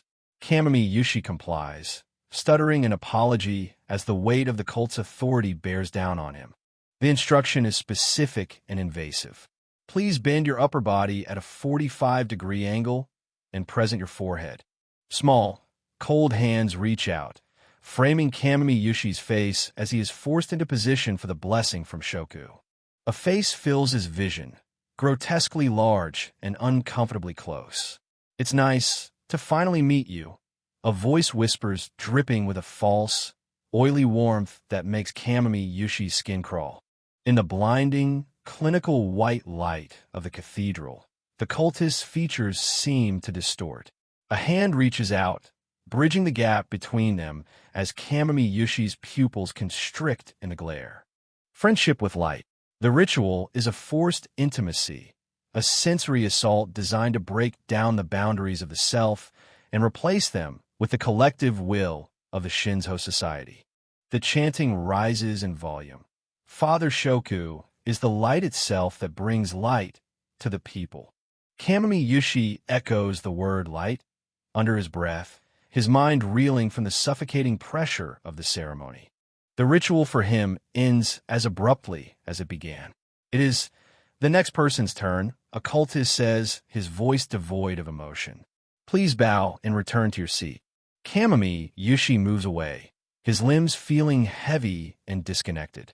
As he walks back, a large, blood-red number 9 and the word true flash across his subconscious, another piece of the cult's cryptic and disturbing internal language. Kamami Yushi stares at the ground, his mind racing. I must have just imagined it. There's no way a person would shine, he mutters to himself, trying to cling to any scrap of logic in this sea of madness. He moves through the crowd, but one question lingers, sharper than the rest. What was that smell? He touches his fingers to his nose, the scent still clinging to his skin from the close contact during the ritual. The realization hits him with the force of a physical blow. It smelled like chemicals. This wasn't a divine experience. It was a laboratory-grade manipulation of his senses, likely a hallucinogen designed to create a false sense of enlightenment. As he settles back into the pews, he's startled by a sudden, high-pitched laugh from a believer nearby. The air in the cathedral is becoming increasingly volatile, charged with an unstable, fanatical energy. Kamami Yushi looks back at the rows of believers, a sea of white uniforms and smiling masks. They are waiting, hands folded in prayer, for the climax of the night's events. Father Shoku is laughing. Father Shoka laughed. The whispers ripple through the crowd like a wave. A woman removes her mask, her face contorted with a terrifying, ecstatic joy. He smiled. The light. The focus of the room shifts. A high-ranking member approaches a woman in the audience. "Are you Ms. Mizuhara?" they ask. Kamami Yushi watches, sensing that the celebration is about to take a dark turn.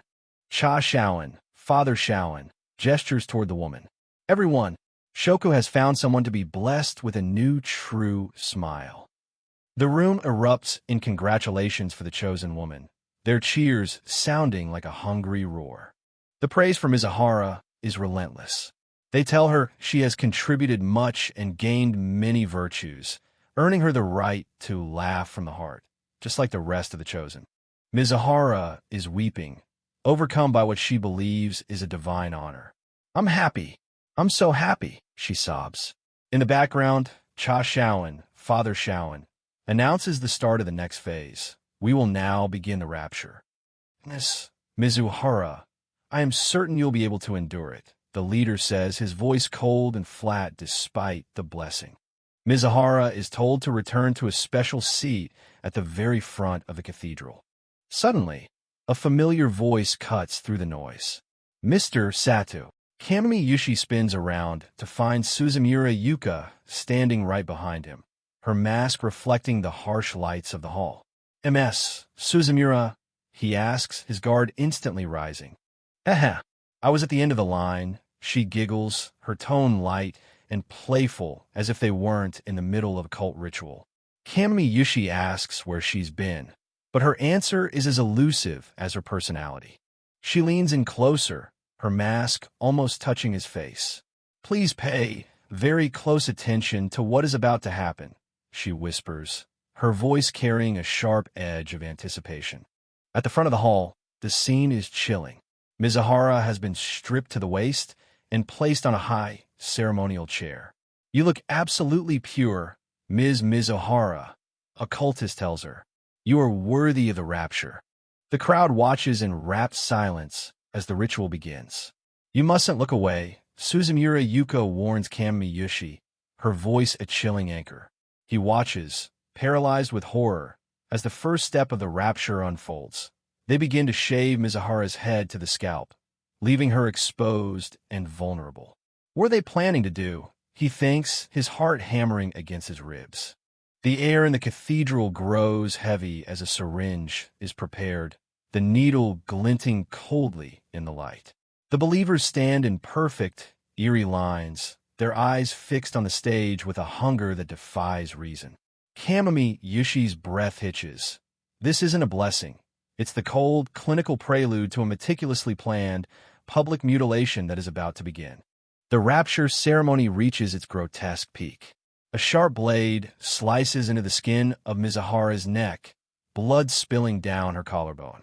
In the panels, we see the fanatical believers watching with wide, glazed eyes as the crowd erupts in a terrifying, unified cheer. It's a symphony of madness led by the man on the stage.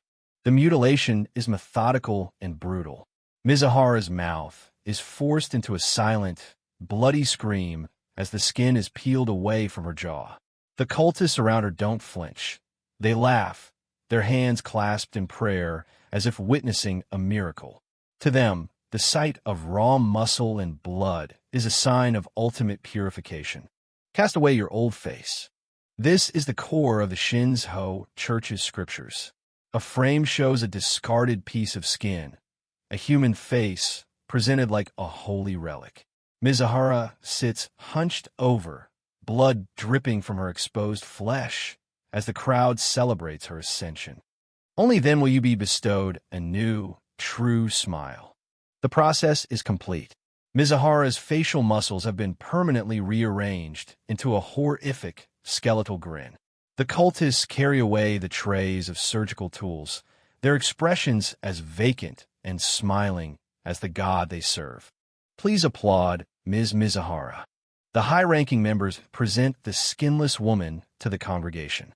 They claim she no longer has her old smile and has been bestowed with a true one. Hands reach out to touch her, treating her mutilated body with a reverence that is deeply disturbing. She has departed for a brand new world, and she will be smiling for all eternity. To the Shinzo Society, this isn't a murder, it's a departure. The crowd laughs and cheers, their joy completely disconnected from the bloody reality of the woman dying in front of them. Kamami Yushi is frozen, his mind screaming in protest. They're crazy, he thinks, the sweat pouring down his face.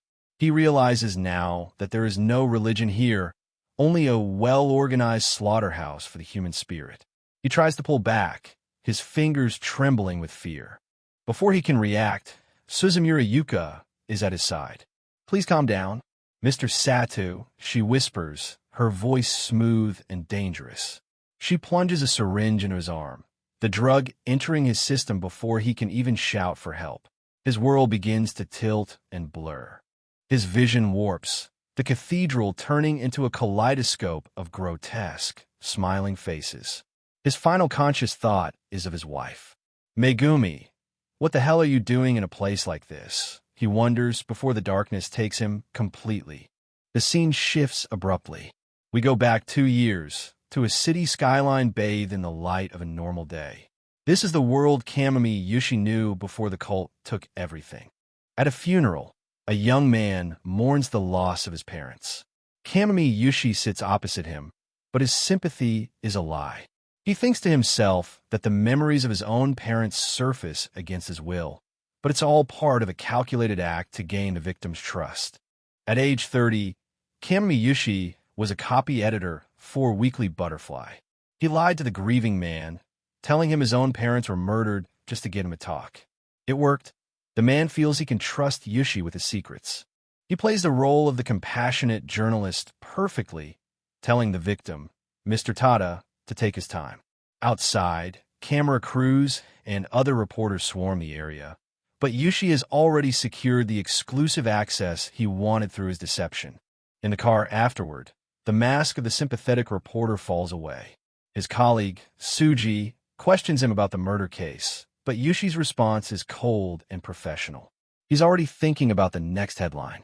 I lied, he admits casually to Suji.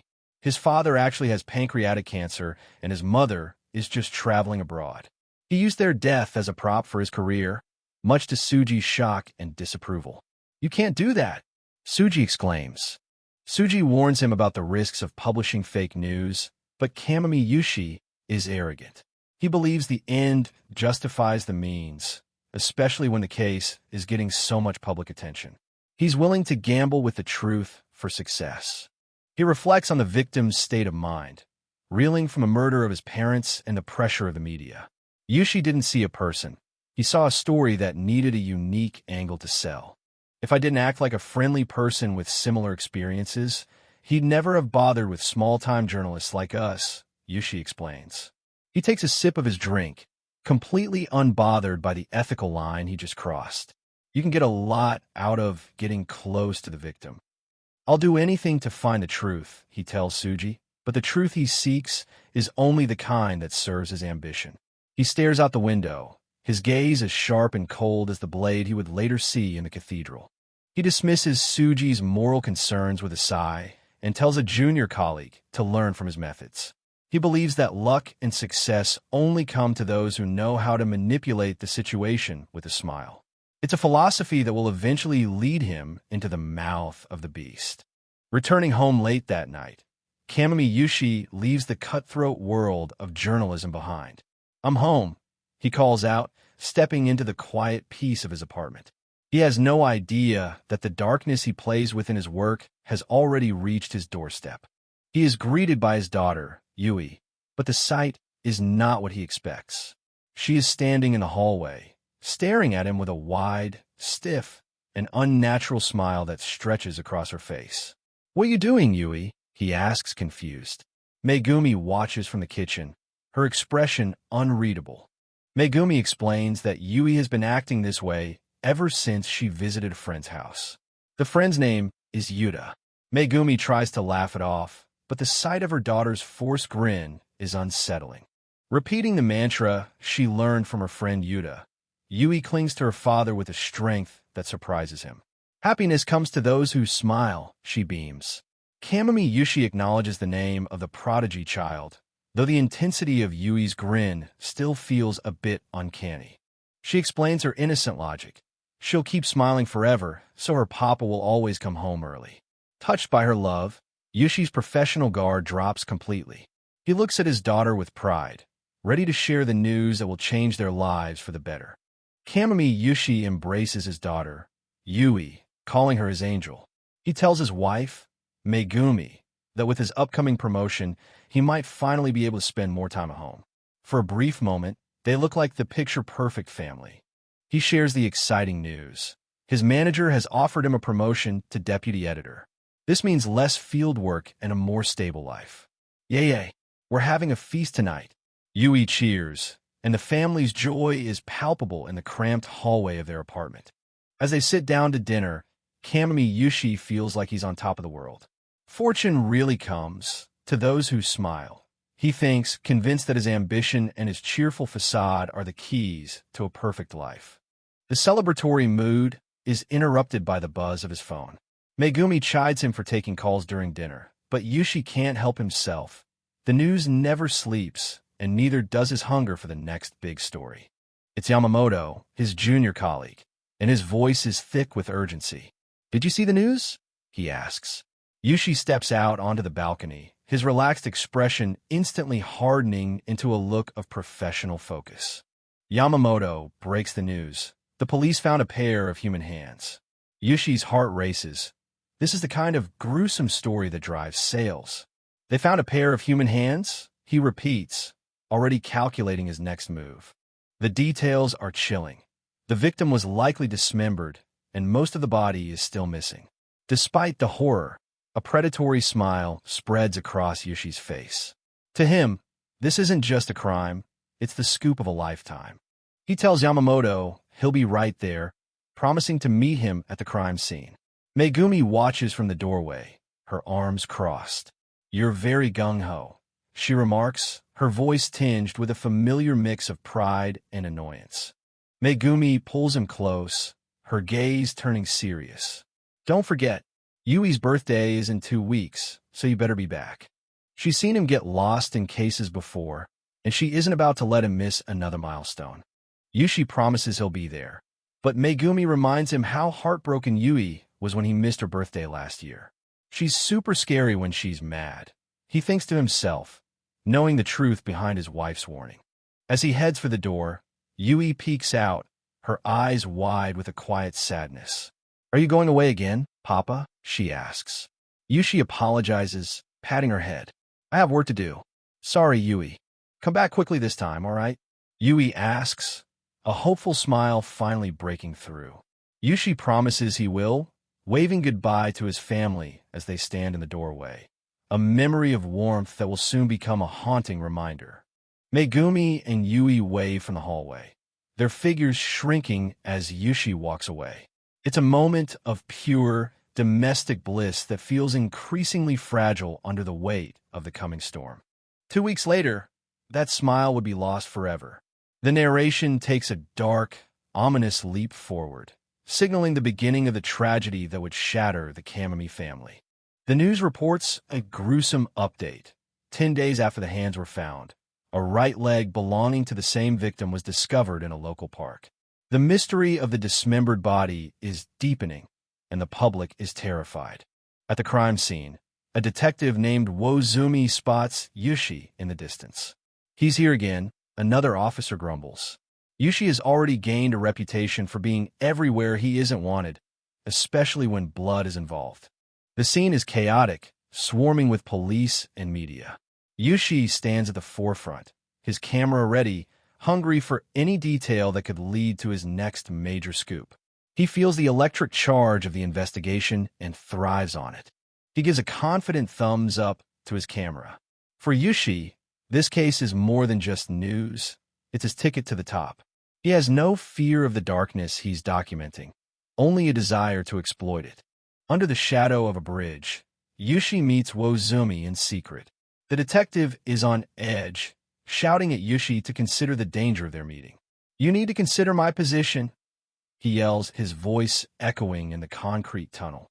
"Just because we were classmates doesn't mean we're good friends," Wozumi snaps, trying to maintain some level of authority. Yushi just smiles, asking for any inside info on the dismemberment case. Wozumi claims the police are at a complete dead end. Yushi isn't buying it. He knows Wozumi has something, and he knows how to get it.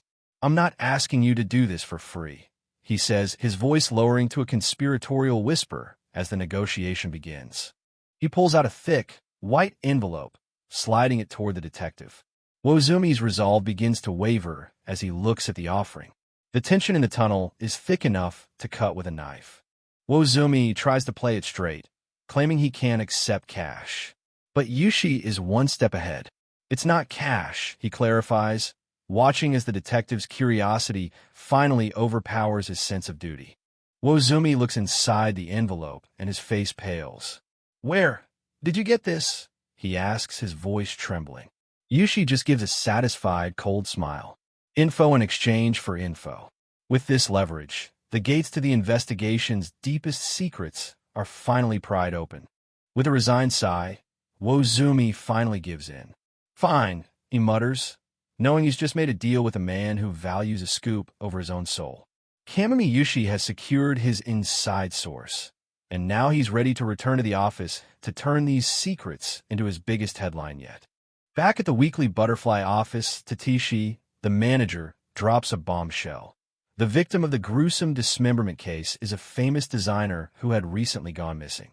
The stakes of the story have just skyrocketed, and the pressure is on. Yushi and Tatishi huddle over the latest reports. The police suspect they know the killer, but without concrete proof, it's all circumstantial. For a man like Yushi, however, a lack of proof is just an opportunity to weave a more compelling narrative for the public. Tatishi suspects a connection to organized crime, a theory that only adds fuel to the fire.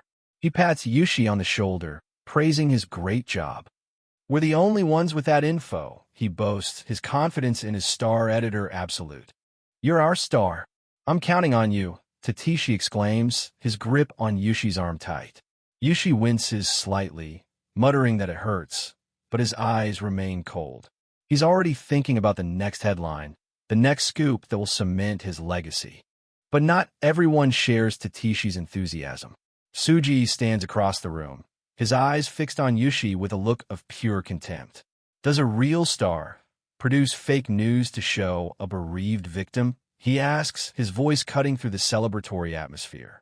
Tsuji confronts Yushi, revealing he heard about his unethical tactics from the printers.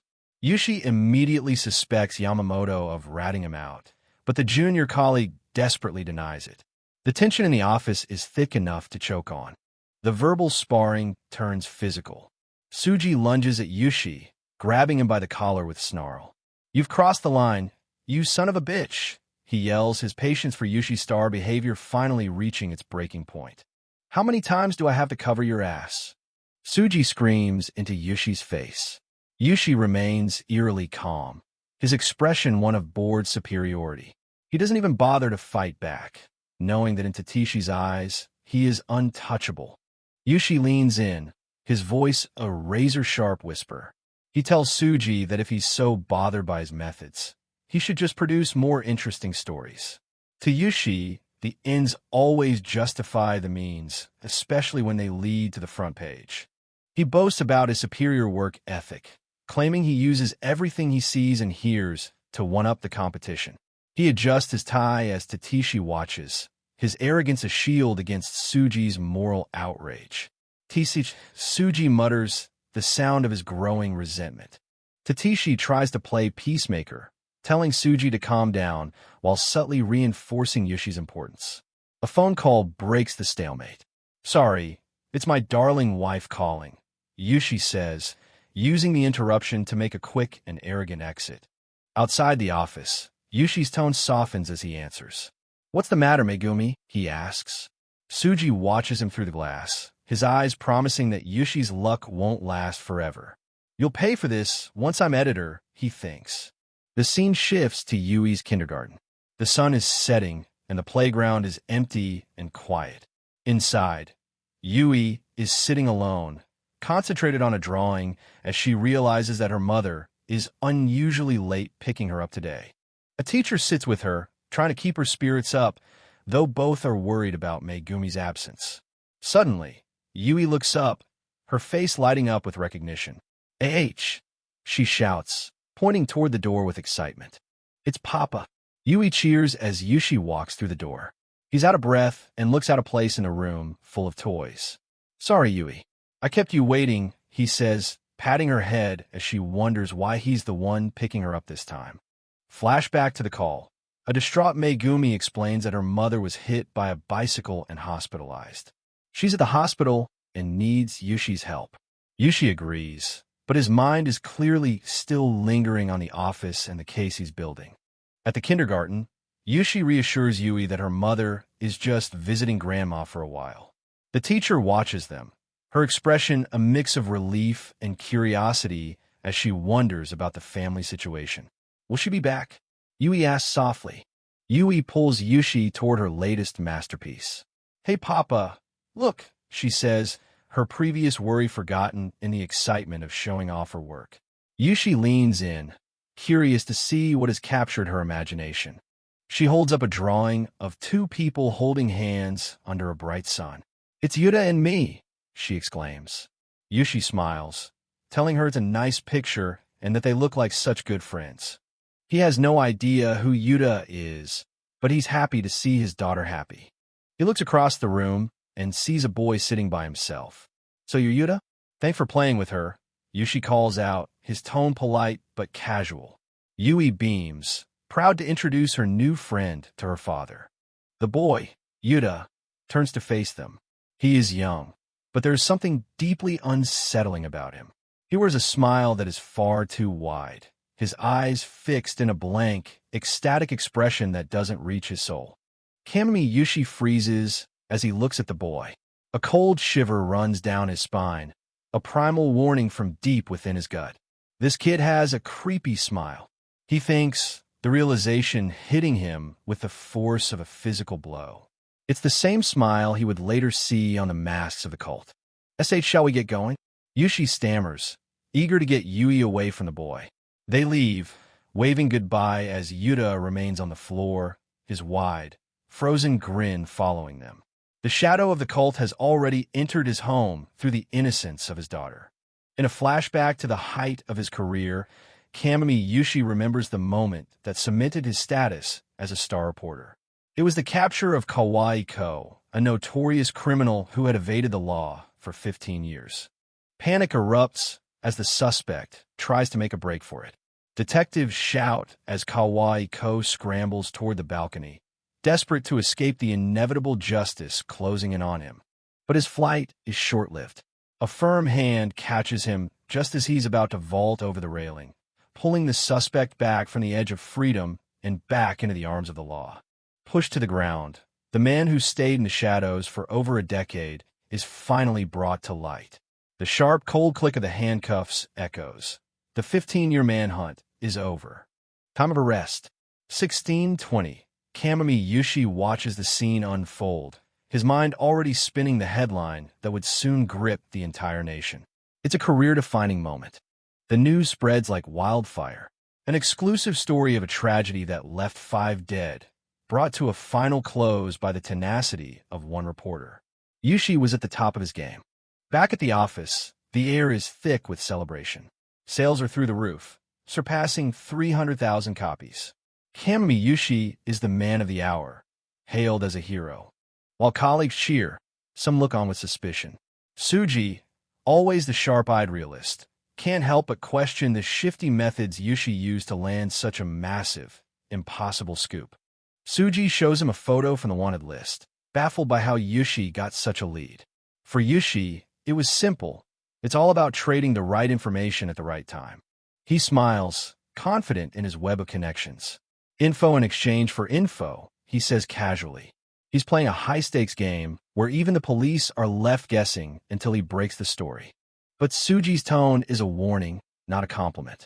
He places a hand on Yushi's shoulder, a gesture of hollow camaraderie in an office built on secrets and ambition.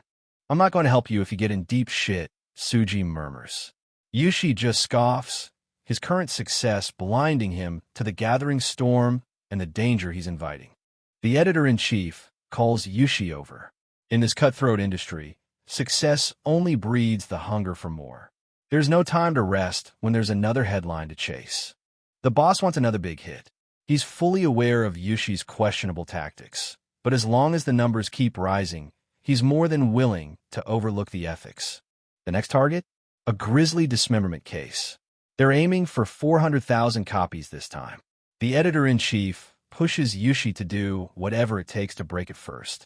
To sweeten the deal, he hands Yushi a bonus. Get yourself something nice to eat, he says with a smile that's more about profit than true appreciation for his star reporter. Yushi takes the money, mentioning it's his daughter Yui's birthday today. The boss doesn't skip a beat. He just expects a good story in return for the favor. Leaving the office, Yushi is in high spirits. He's on the phone, his voice warm as he talks about the day ahead. He's looking forward to finally being a father for a few hours. He's speaking to Megumi, who's at the station. She laughs, telling him how Yui made such a big deal out of her birthday today, showing off the treats she's already collected. Yushi is finally with his daughter, Yui. The little girl is beaming with joy, triumphantly holding a large cake box over her head as they walk home together through the evening streets. She insists on carrying it herself. It's my birthday, so I want to hold it. She cheers, ignoring Yushi's nervous warnings that she might drop the precious cargo. Yushi wonders why she wanted such a small cake when there were fancier ones with bunnies or teddies. Yui's reason is simple and heartbreakingly sweet. It was the only cake with dolls on it, representing Papa, Mama, and her. All she wanted for her 12th birthday was to see her family together, even if only in sugar form. Yushi watches his angel with a gentle smile, savoring a rare moment of pure fatherly peace. But the silence is abruptly shattered by the insistent buzz of his phone, a reminder of the cutthroat world that never truly lets him go. He answers with a flare of annoyance, but his expression instantly cold shifts as the voice on the other end speaks. They found the torso from the dismemberment case. In a single heartbeat, the father vanishes and the hungry, ambitious reporter takes over. Still caught in the flashback, Kamami Yushi is completely absorbed in his phone call. He's getting the location of a new lead for the dismemberment case from someone named Yamamoto. The thrill of the hunt is so intense that he doesn't even notice the world around him, or the danger his daughter is in. He quickly jotting down the address, his eyes fixed only on his notebook. His reporter's instinct is screaming. "I can be right there," he tells the caller, a satisfied smirk forming on his face. He thinks he's about to land the scoop of a lifetime, completely unaware that his life is about to be destroyed in a matter of seconds. To him, the news is just close enough to reach. In the background, little Yui is crossing the street on the pedestrian walk. She's beaming with pride, holding her birthday cake box high over her head like a trophy. She's happy, innocent, and focused on her celebration. But a car is zooming toward her at a terrifying speed, its motion blurred with lethal intent. The contrast between her joy and the approaching tragedy is heart-wrenching. In a single, sickening second, the world stops. Yushi's eyes widen in absolute horror as he sees his daughter lying motionless on the asphalt. The cake she was so proud of is smashed, its contents scattered like debris. He can only whisper her name, his mind refusing to process the nightmare unfolding before his eyes. The driver, Tanizaki, doesn't come out to help or apologize. Instead, a twisted, maniacal laughter erupts from the car. H-A, H-A, H-A. The sound is grotesque and devoid of any humanity. Yushi stands frozen, the chilling reality sinking in. I'm done for, he realizes. His career, his pride, his family, everything he built is gone. Tanizaki's laughter continues, an echoing soundtrack to the tragedy. In the next moment, we see a woman, perhaps Megumi, looking completely dead inside, her expression as hollow as the laughter is loud. The trauma is already starting to eat away at the survivors. 12. That was her age, and it's the age she will remain forever. Yushi looks down at the wreckage of the cake. The little dolls representing their family, Papa, Mama, and Yui, are broken and face down in the dirt. It's a cruel, literal image of their lives being torn apart on what should have been a day of joy. In his mind, memories of Yui as a toddler start to flood back. He remembers her reaching out to him, her little voice calling out Papa with so much love and innocence. Those were the days when a simple hug could fix anything. He can still hear her laughter, the brightest light in his world. She was his angel, his reason for working so hard. But now, that laughter is just a painful phantom, a ghost of the happiness he failed to protect. Every Papa she ever said feels like a dagger to his heart now. The broken doll of Yui from the cake lies on the road, a haunting reminder of the life lost. The words scornful laughter flash across the scene, immortalizing the pure malice of the man who took her away. It wasn't just an accident. It felt like a targeted strike against his soul. Yushi lets out a guttural, soul-crushing scream of agony. Megumi is there too, but they are already miles apart in their shared grief. She looks away, unable to bear the sight of her husband's pain or the reality of their loss. Their home, once filled with Yui's energy, has become a cold, empty shell. Following that day, the light completely left Yushi's eyes. He became a ghost of the man he once was, haunted by the memory of the accident and the laughter of the man who caused it. The star reporter was dead, replaced by a hollow vessel of grief. Tanizaki was arrested on the spot. He had run a red light and caused a death, a crime of negligent driving. But to Yushi, the word negligent felt far too mild for the man who laughed as he killed a child. The justice system was moving, but it couldn't fix what was broken. The legal punishment was clear, a minimum sentence of 7 years and a fine. But looking at the road where Yui's life ended, those numbers felt insultingly insignificant. How do you put a price or a time limit on a father's world? To Yushi, the world had simply stopped revolving. Months pass.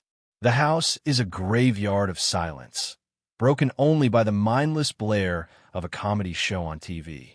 Yushi sits there, unresponsive, as his phone rings incessantly. Megumi is in the background, her own grief manifesting as a hollow, dutiful routine. They're living together, but they couldn't be more alone. Megumi tells him to turn the TV down, worried about the neighbors, and begs him to answer his phone. But Yushi doesn't move. He's drowning in his own silence, unable to face the world or even his own wife. Every brying of the phone is a demand for him to return to a life he no longer wants. Back at the newspaper office, things have moved on without him. His colleagues try to offer their pity, saying they're sorry about what happened to Yui. But then they add the cruelest part. It's been 3 months. Aren't you coming back to work? To them, his tragedy has a shelf life, and they're ready for their star reporter to return to the grind. On the phone, the editor-in-chief tries to lure him back with hollow comforts. It wasn't your fault, he says, but his real motive is clear. He's paying for Yushi's journalistic skills. He sees a tool, not a grieving father. He wants the man who can land the big scoops, not the man who lost his daughter. Yushi's anger finally flares. None of you understand how the victim's family feels, he snaps. He sees through their manipulation. To them, victims are just content for their front pages. But to him, the victim was his heart and soul. Megumi watches him from the doorway, her eyes filled with an unspoken plea for him to see her, too. Megumi tries one last time to reach across the void. Yushi, we need to talk, she says softly, but he won't even look at her. Sorry, not now, is his only response. He's pushing away the only person who truly knows his pain, building a wall that no one can climb. Megumi finally explodes. Stop that right now, she screams, her voice cracking with the weight of her own ignored grief. She challenges him, asking if he's going to brush her off again. Stop looking like you're the only one who's sad. Her words are a desperate attempt to snap him out of his self-imposed exile and make him realize they are in this nightmare together. She grabs his shoulder, her hand trembling. You won't talk to me? Or look me in the eye? She's begging for any sign of the man she married. But when the camera zooms into Yushi's eyes, they are wide, hollow, and terrifyingly vacant. He's looking, but he isn't seeing anything anymore. He's already gone. He finally mutters a weak, lifeless "I'm sorry." But it's too little, too late. It's a hollow apology that doesn't fix the silence or bridge the distance. Megumi's face crumples into a mask of pure, unadulterated despair. She realizes that the husband she knew died that day on the road along with their daughter. "All right then, I see." Megumi's voice turns chillingly calm, a terrifying stillness replacing her desperation. She has finally given up on trying to reach him. As she turns away, a close-up of her eye reveals a hollow, vacant darkness, a gaze that signals the start of her descent into the cult as the only escape from this suffocating pain. The door slams shut, and the sound of her departure echoes through the suffocating emptiness of the apartment. Yushi remains slumped on the sofa, staring blankly at the flickering TV screen with a remote limp in his hand. With his back to the world, he lets the silence swallow him whole, unaware that this is the final moment their home will ever hold Megumi's presence. In the dark, lonely silence of their home, Yushi is left with nothing but his obsession and his guilt. The truth was all he had left, but it wasn't enough to save what was truly important. The finality of the situation is captured in one heartbreaking sentence. Megumi never returned after that night. The shopping bag left on the table is a cold reminder of the life they once shared. Yushi looks up, his face a mask of exhaustion and bitterness. The apartment is empty, save for the remnants of a life he failed to protect. He stares at the TV, the only source of light in his dark reality, while the words, "Hold up, you lied to me," echo through his mind, perhaps a memory of Megumi's final, painful realization before she vanished. On the screen, an old news flash shows people laughing and celebrating, a cruel contrast to Yushi's misery. The mantra "fortune comes to those who smile" flashes before his eyes, a bitter joke given his current state. He stares at the ha-ha-ha on the screen, questioning how the world can keep laughing while his has completely stopped. The news program is suddenly interrupted by a breaking report. A 35-year-old man has been arrested in relation to the horrific dismemberment case in Tokyo's XX ward. The anchor's somber voice brings Yushi back to the professional world he once dominated, but the news only adds more weight to his heavy heart. The reporter reveals a shocking detail. The man turned himself in at approximately 8 p.m., carrying the head of the victim and confessing to dumping the body. Yushi's eyes widen in absolute disbelief and horror. The brutality of the case, something he used to chase with excitement, now only brings a sense of profound nausea. "Turned himself in," he whispers. The suspect is identified as 35-year-old Watanabe Kataru, currently unemployed. As his identity is confirmed by the National Police Agency, Yushi's physical reaction is immediate. The sight of the killer's face on the screen triggers a violent wave of disgust. He covers his mouth, but the sickness in his soul is already overflowing. He collapses to the floor, retching as his body rejects the darkness of the world and his own choices. Blargh. The sound of his sickness is the only thing that breaks the silence. As the news report ends, he's left huffing on the floor, a broken man who realized that his pursuit of the truth has left him utterly alone in his own vomit. Tears stream down Yushi's face as he laughs a broken, hysterical laugh. It's the sound of a man who has finally lost his mind to grief. He mimics the ha-ha-ha from the TV, his eyes wide and vacant. This is the moment the star reporter died, and only a ghost remained. One that no longer knows the difference between joy and sorrow. He thinks back to all the effort he put into his career. "What the fuck was I putting my all into this case for?" He screams at the ghost in his room. On the TV, the crowd is still laughing and clapping, oblivious to his pain. And it just ended like this, he realizes. All the scoops, all the lies, all the overtime. It all led to a smashed cake and a missing wife. The image of Tanazaki's car from the accident flashes in his mind. Fuck the truth, he thinks, the rage finally overtaking the sorrow.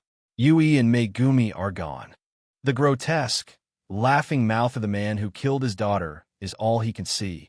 The laughter that used to mean happiness has been permanently replaced by a soundtrack of mockery.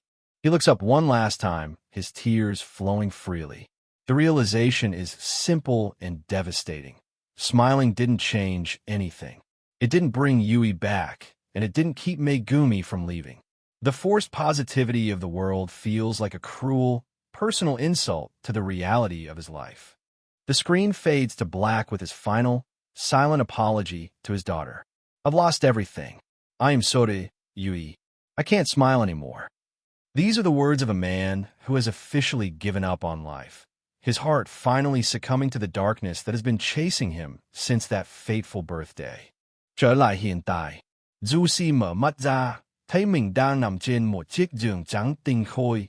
Trần nhà xa lạ và ánh sáng dịu dịu khiến anh nhất thời mất phương hướng.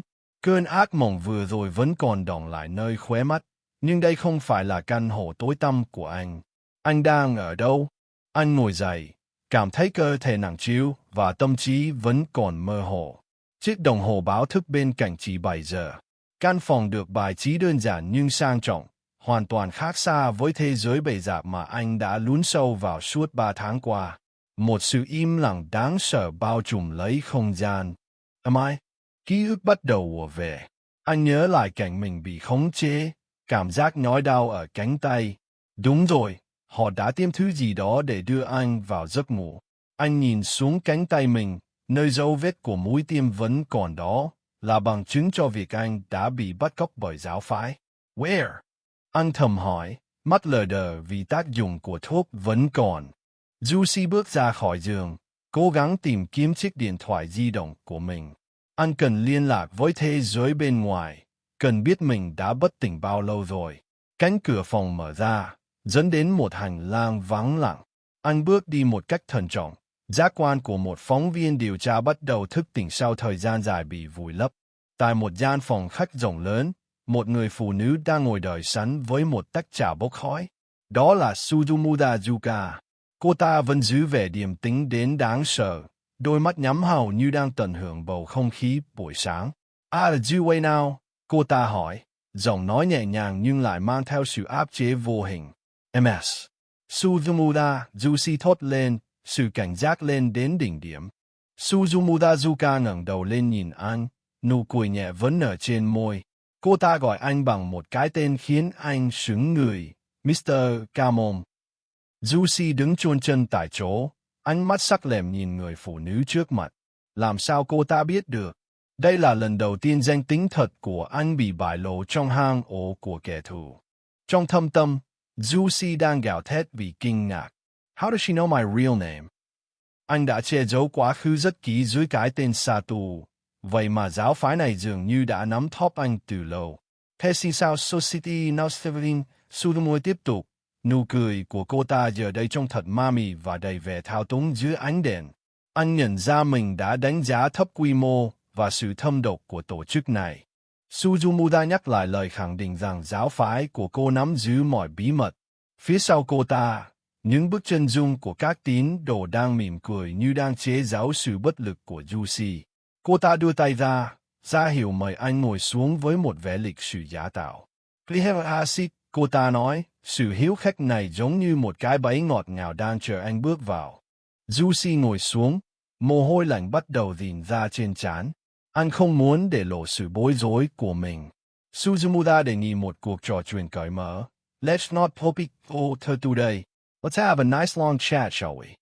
Đôi mắt cô ta nhìn thẳng vào anh, dường như muốn xuyên thấu qua lớp vỏ bọc mà anh đang cố gắng duy trì. Cuộc đấu trí thực sự bắt đầu ngay tại đây. Cô ta nhắc lại một lần nữa để khẳng định sự thật. Not Mr. Satuke but Mr. Come on Juicy. Juicy chỉ biết im lặng lắng nghe. Ánh mắt anh dán chặt vào khuôn mặt của Suzumura. Từng lời cô ta nói ra đều giống như một đòn giáng mạnh vào kế hoạch xâm nhập của anh. Cô ta nhắc lại lời đề nghị trò chuyện với một vẻ mặt không thể đoán định được. Juicy bật cười khan, nụ cười của một người đã không còn gì để mất. And we are me, anh hỏi, cố gắng lấy lại thế chủ động trong cuộc trò chuyện.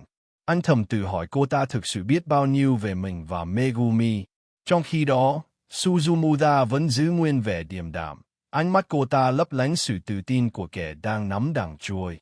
Hào mục đa si nào là câu hỏi duy nhất quẩn quanh trong đầu anh lúc này. Suddenly, Suzumura Yuka bursts into laughter. Her voice echoes through the room, a sound so genuinely hearty yet utterly chilling. Ah, ah, ah. Unlike the forced, hollow smiles of the other devotees, this laugh carries an air of absolute authority and arrogance.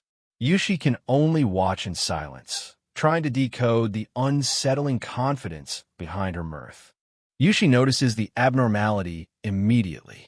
She's laughing differently. He realizes her laughter lacks the mechanical, vacant quality he's grown accustomed to in this place. It feels real, and that makes it far more dangerous. It's as if she's savoring a dark secret, one that involves the very reason he's here. The veil over the Shinzo society is finally beginning to lift, and Suzumura Yuka is the one holding the thread. Suzumura Yuka laughs, a sound that sends a chill down Kamami Yushi's spine. She mocks his poor attempts at deception, noting that he's even worse at lying than she had been told. Across the table, Yushi sits in tense silence as she reflects on how even his wife, Megumi, had her moments where she slipped up and revealed more than she intended. The mention of Megumi hits Yushi like a physical blow. He stares at Suzumura Yuka, sweat beading on his forehead, his heart racing.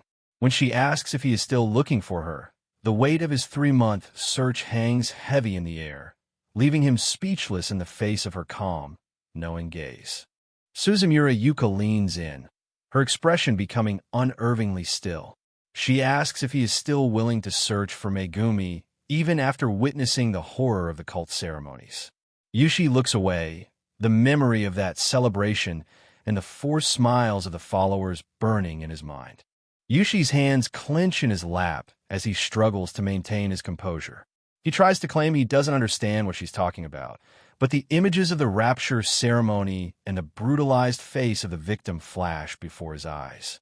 Suzumura Yuka watches him, knowing exactly what's going on behind his stoic mask. The conversation takes a sharp turn into the past. Suzumura Yuka asks if he remembers the dismemberment case from 2 years ago. Yushi's mind immediately goes back to the news reports, the arrest of Watanabe Kitaru, and the chilling, maniacal laughter of the man who took everything from him. Yushi confirms that he knows the case. There's no way he could ever forget it. When Suzumura Yuka asks if he knows the name of the victim, he answers correctly. It was Mr. Hayakawa. He wonders why she's bringing up a case he thought was already closed. The revelation is swift and devastating. Suzumura Yuka looks him straight in the eye and declares, "He was my husband."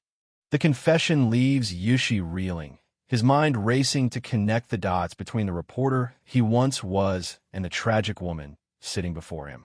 Yushi is confused. His records indicated that Hayakawa Isao was single at the time of his death. Furthermore, they have different last names. Suzumura Yuka explains that their marriage was never registered, a secret they kept hidden from the world and the eyes of the cult. She explains the cruel reality of the Shinzo society. The cult strictly prohibits any engagement with non-believers. Although she had been a member for years, Hayakawa was an outsider, making their love a dangerous transgression against the father's teachings. A brief flashback shows Suzumura Yuka and Hayakawa Isao together in their home, a moment of normal, domestic bliss that seems impossible in the present. She reveals that the very house they are sitting in used to be his secondary home, the place where they could truly be themselves. Her voice softens as she recalls that time.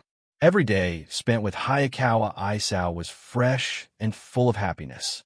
For a moment, the dangerous cult member disappears, replaced by a widow mourning the only light she ever had in the darkness. But the warmth vanishes as she speaks of Watanabe Kitaru. Her lips curl in disgust at the mention of the man who was arrested for the crime. The news footage of his arrest plays in the background of her narrative, reigniting the fire of vengeance in her heart. She reveals the horrifying truth. Watanabe wasn't just some random killer. He was a member of the Shinzo society's upper echelons.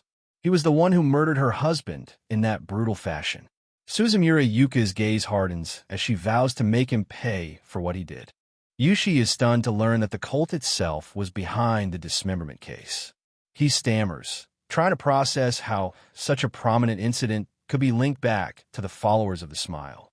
Suzumura Yuka begins to quote the cult scriptures, the words sounding hollow and twisted in this context.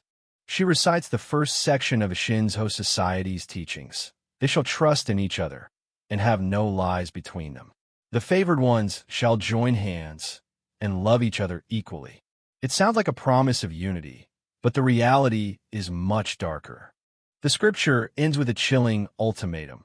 Those who do not follow this will be scorned. The close-up on Suzumura Yuka's face shows the depth of the indoctrination and the brutal consequences for anyone who dares to stray from the path. Yushi questions her logic. If the cult kills those who violate the rules, why is she still alive? She confirms her precarious situation, living under the constant threat of the very organization she serves. Her life spared only for reasons she has yet to reveal. Suzumura Yuka admits that she, too, wishes to know why Hayakawa was killed instead of her when their secret was discovered. She reflects on the others who have gone against the teachings. All of them have simply disappeared. She lives in a state of grim anticipation, waiting for her own turn to come. Yushi looks down, his mind working a mile a minute. He warns himself not to believe her too easily. This entire story could be an elaborate trap to win his trust and lead him deeper into the cult's web. The professional reporter in him is fighting against the empathy he feels for her loss. He recalls his initial suspicion that something was fishy about the Shinzo Society right from the start. He stares at Suzumura Yuka, wondering if he can truly trust a woman who has spent years hiding in the shadows of such a dangerous organization. The tense atmosphere is broken by a voice from the hallway. "I'm home." Suzumura Yuka's demeanor shifts instantly. "Looks like my son is home," she says, her tone becoming that of a normal mother. Yushi watches the door, curious about the child of this mysterious woman. The door opens, and a young boy walks in. Yushi's breath catches in his throat as he looks at the child's face. It can't, he thinks, his eyes widening in recognition. This isn't just any child. He has seen this boy before. The boy is Yuta, the child with the unervingly wide smile that Yushi encountered at the kindergarten. Yuta stands there, his backpack still on, wearing that same empty, haunting expression. The connection between Suzumura Yuka and the creepy child makes the situation even more disturbing. The pieces of the puzzle fall into place as Yushi realizes the sinister depth of the manipulation. Suzumura Yuka and Megumi weren't just acquaintances. They were mum friends, their lives intertwined through their children. Looking back at them chatting in the kitchen while their kids played, what once seemed like a warm, domestic scene now reveals itself as the cold beginning of an elaborate trap. With a chilling lack of remorse, Suzumura Yuka admits to the final truth. She was the person who led Megumi into the fold of the Shinzo Society. Yushi stares at her in shock, the realization that his wife's entire descent was orchestrated by this woman settling like lead in his chest. As she begins to detail Megumi's mental collapse, the nice long chat starts to peel back the layers of nightmare. Suzumura Yuka's voice remains calm as she describes the darkness that swallowed Kamami Yushi's family. She tells him how Megumi was drowning in despair after losing Yui, while Yushi himself was like a vegetable lost in his own catatonic grief. They were the perfect prey for the cult's influence. We see a glimpse of Megumi's early days in the Shinzo Society. She was just another lost soul wandering the sterile, arched hallways of their facility, searching for a piece she couldn't find at home. Suzumura Yuka watched her then, a predator and a friend all in one. Returning to the present, Suzumura Yuka's expression is hollow. "Even now, I feel like I'm dead," she admits. "I'm like a zombie."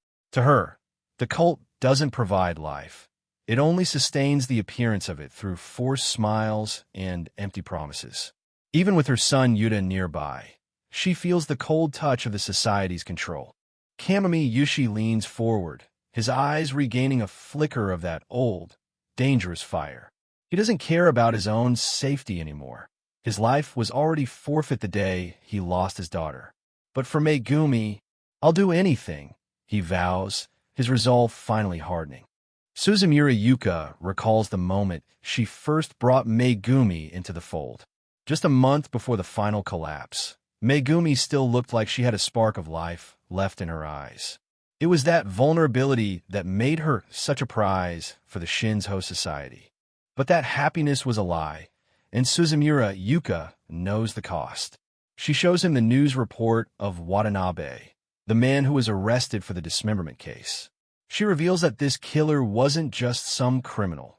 He was a high-ranking leader within the Shinzo Society itself, the man who took her husband, Hayakawa Isao, from her. Back then, Suzumura Yuka had tried to warn her friend.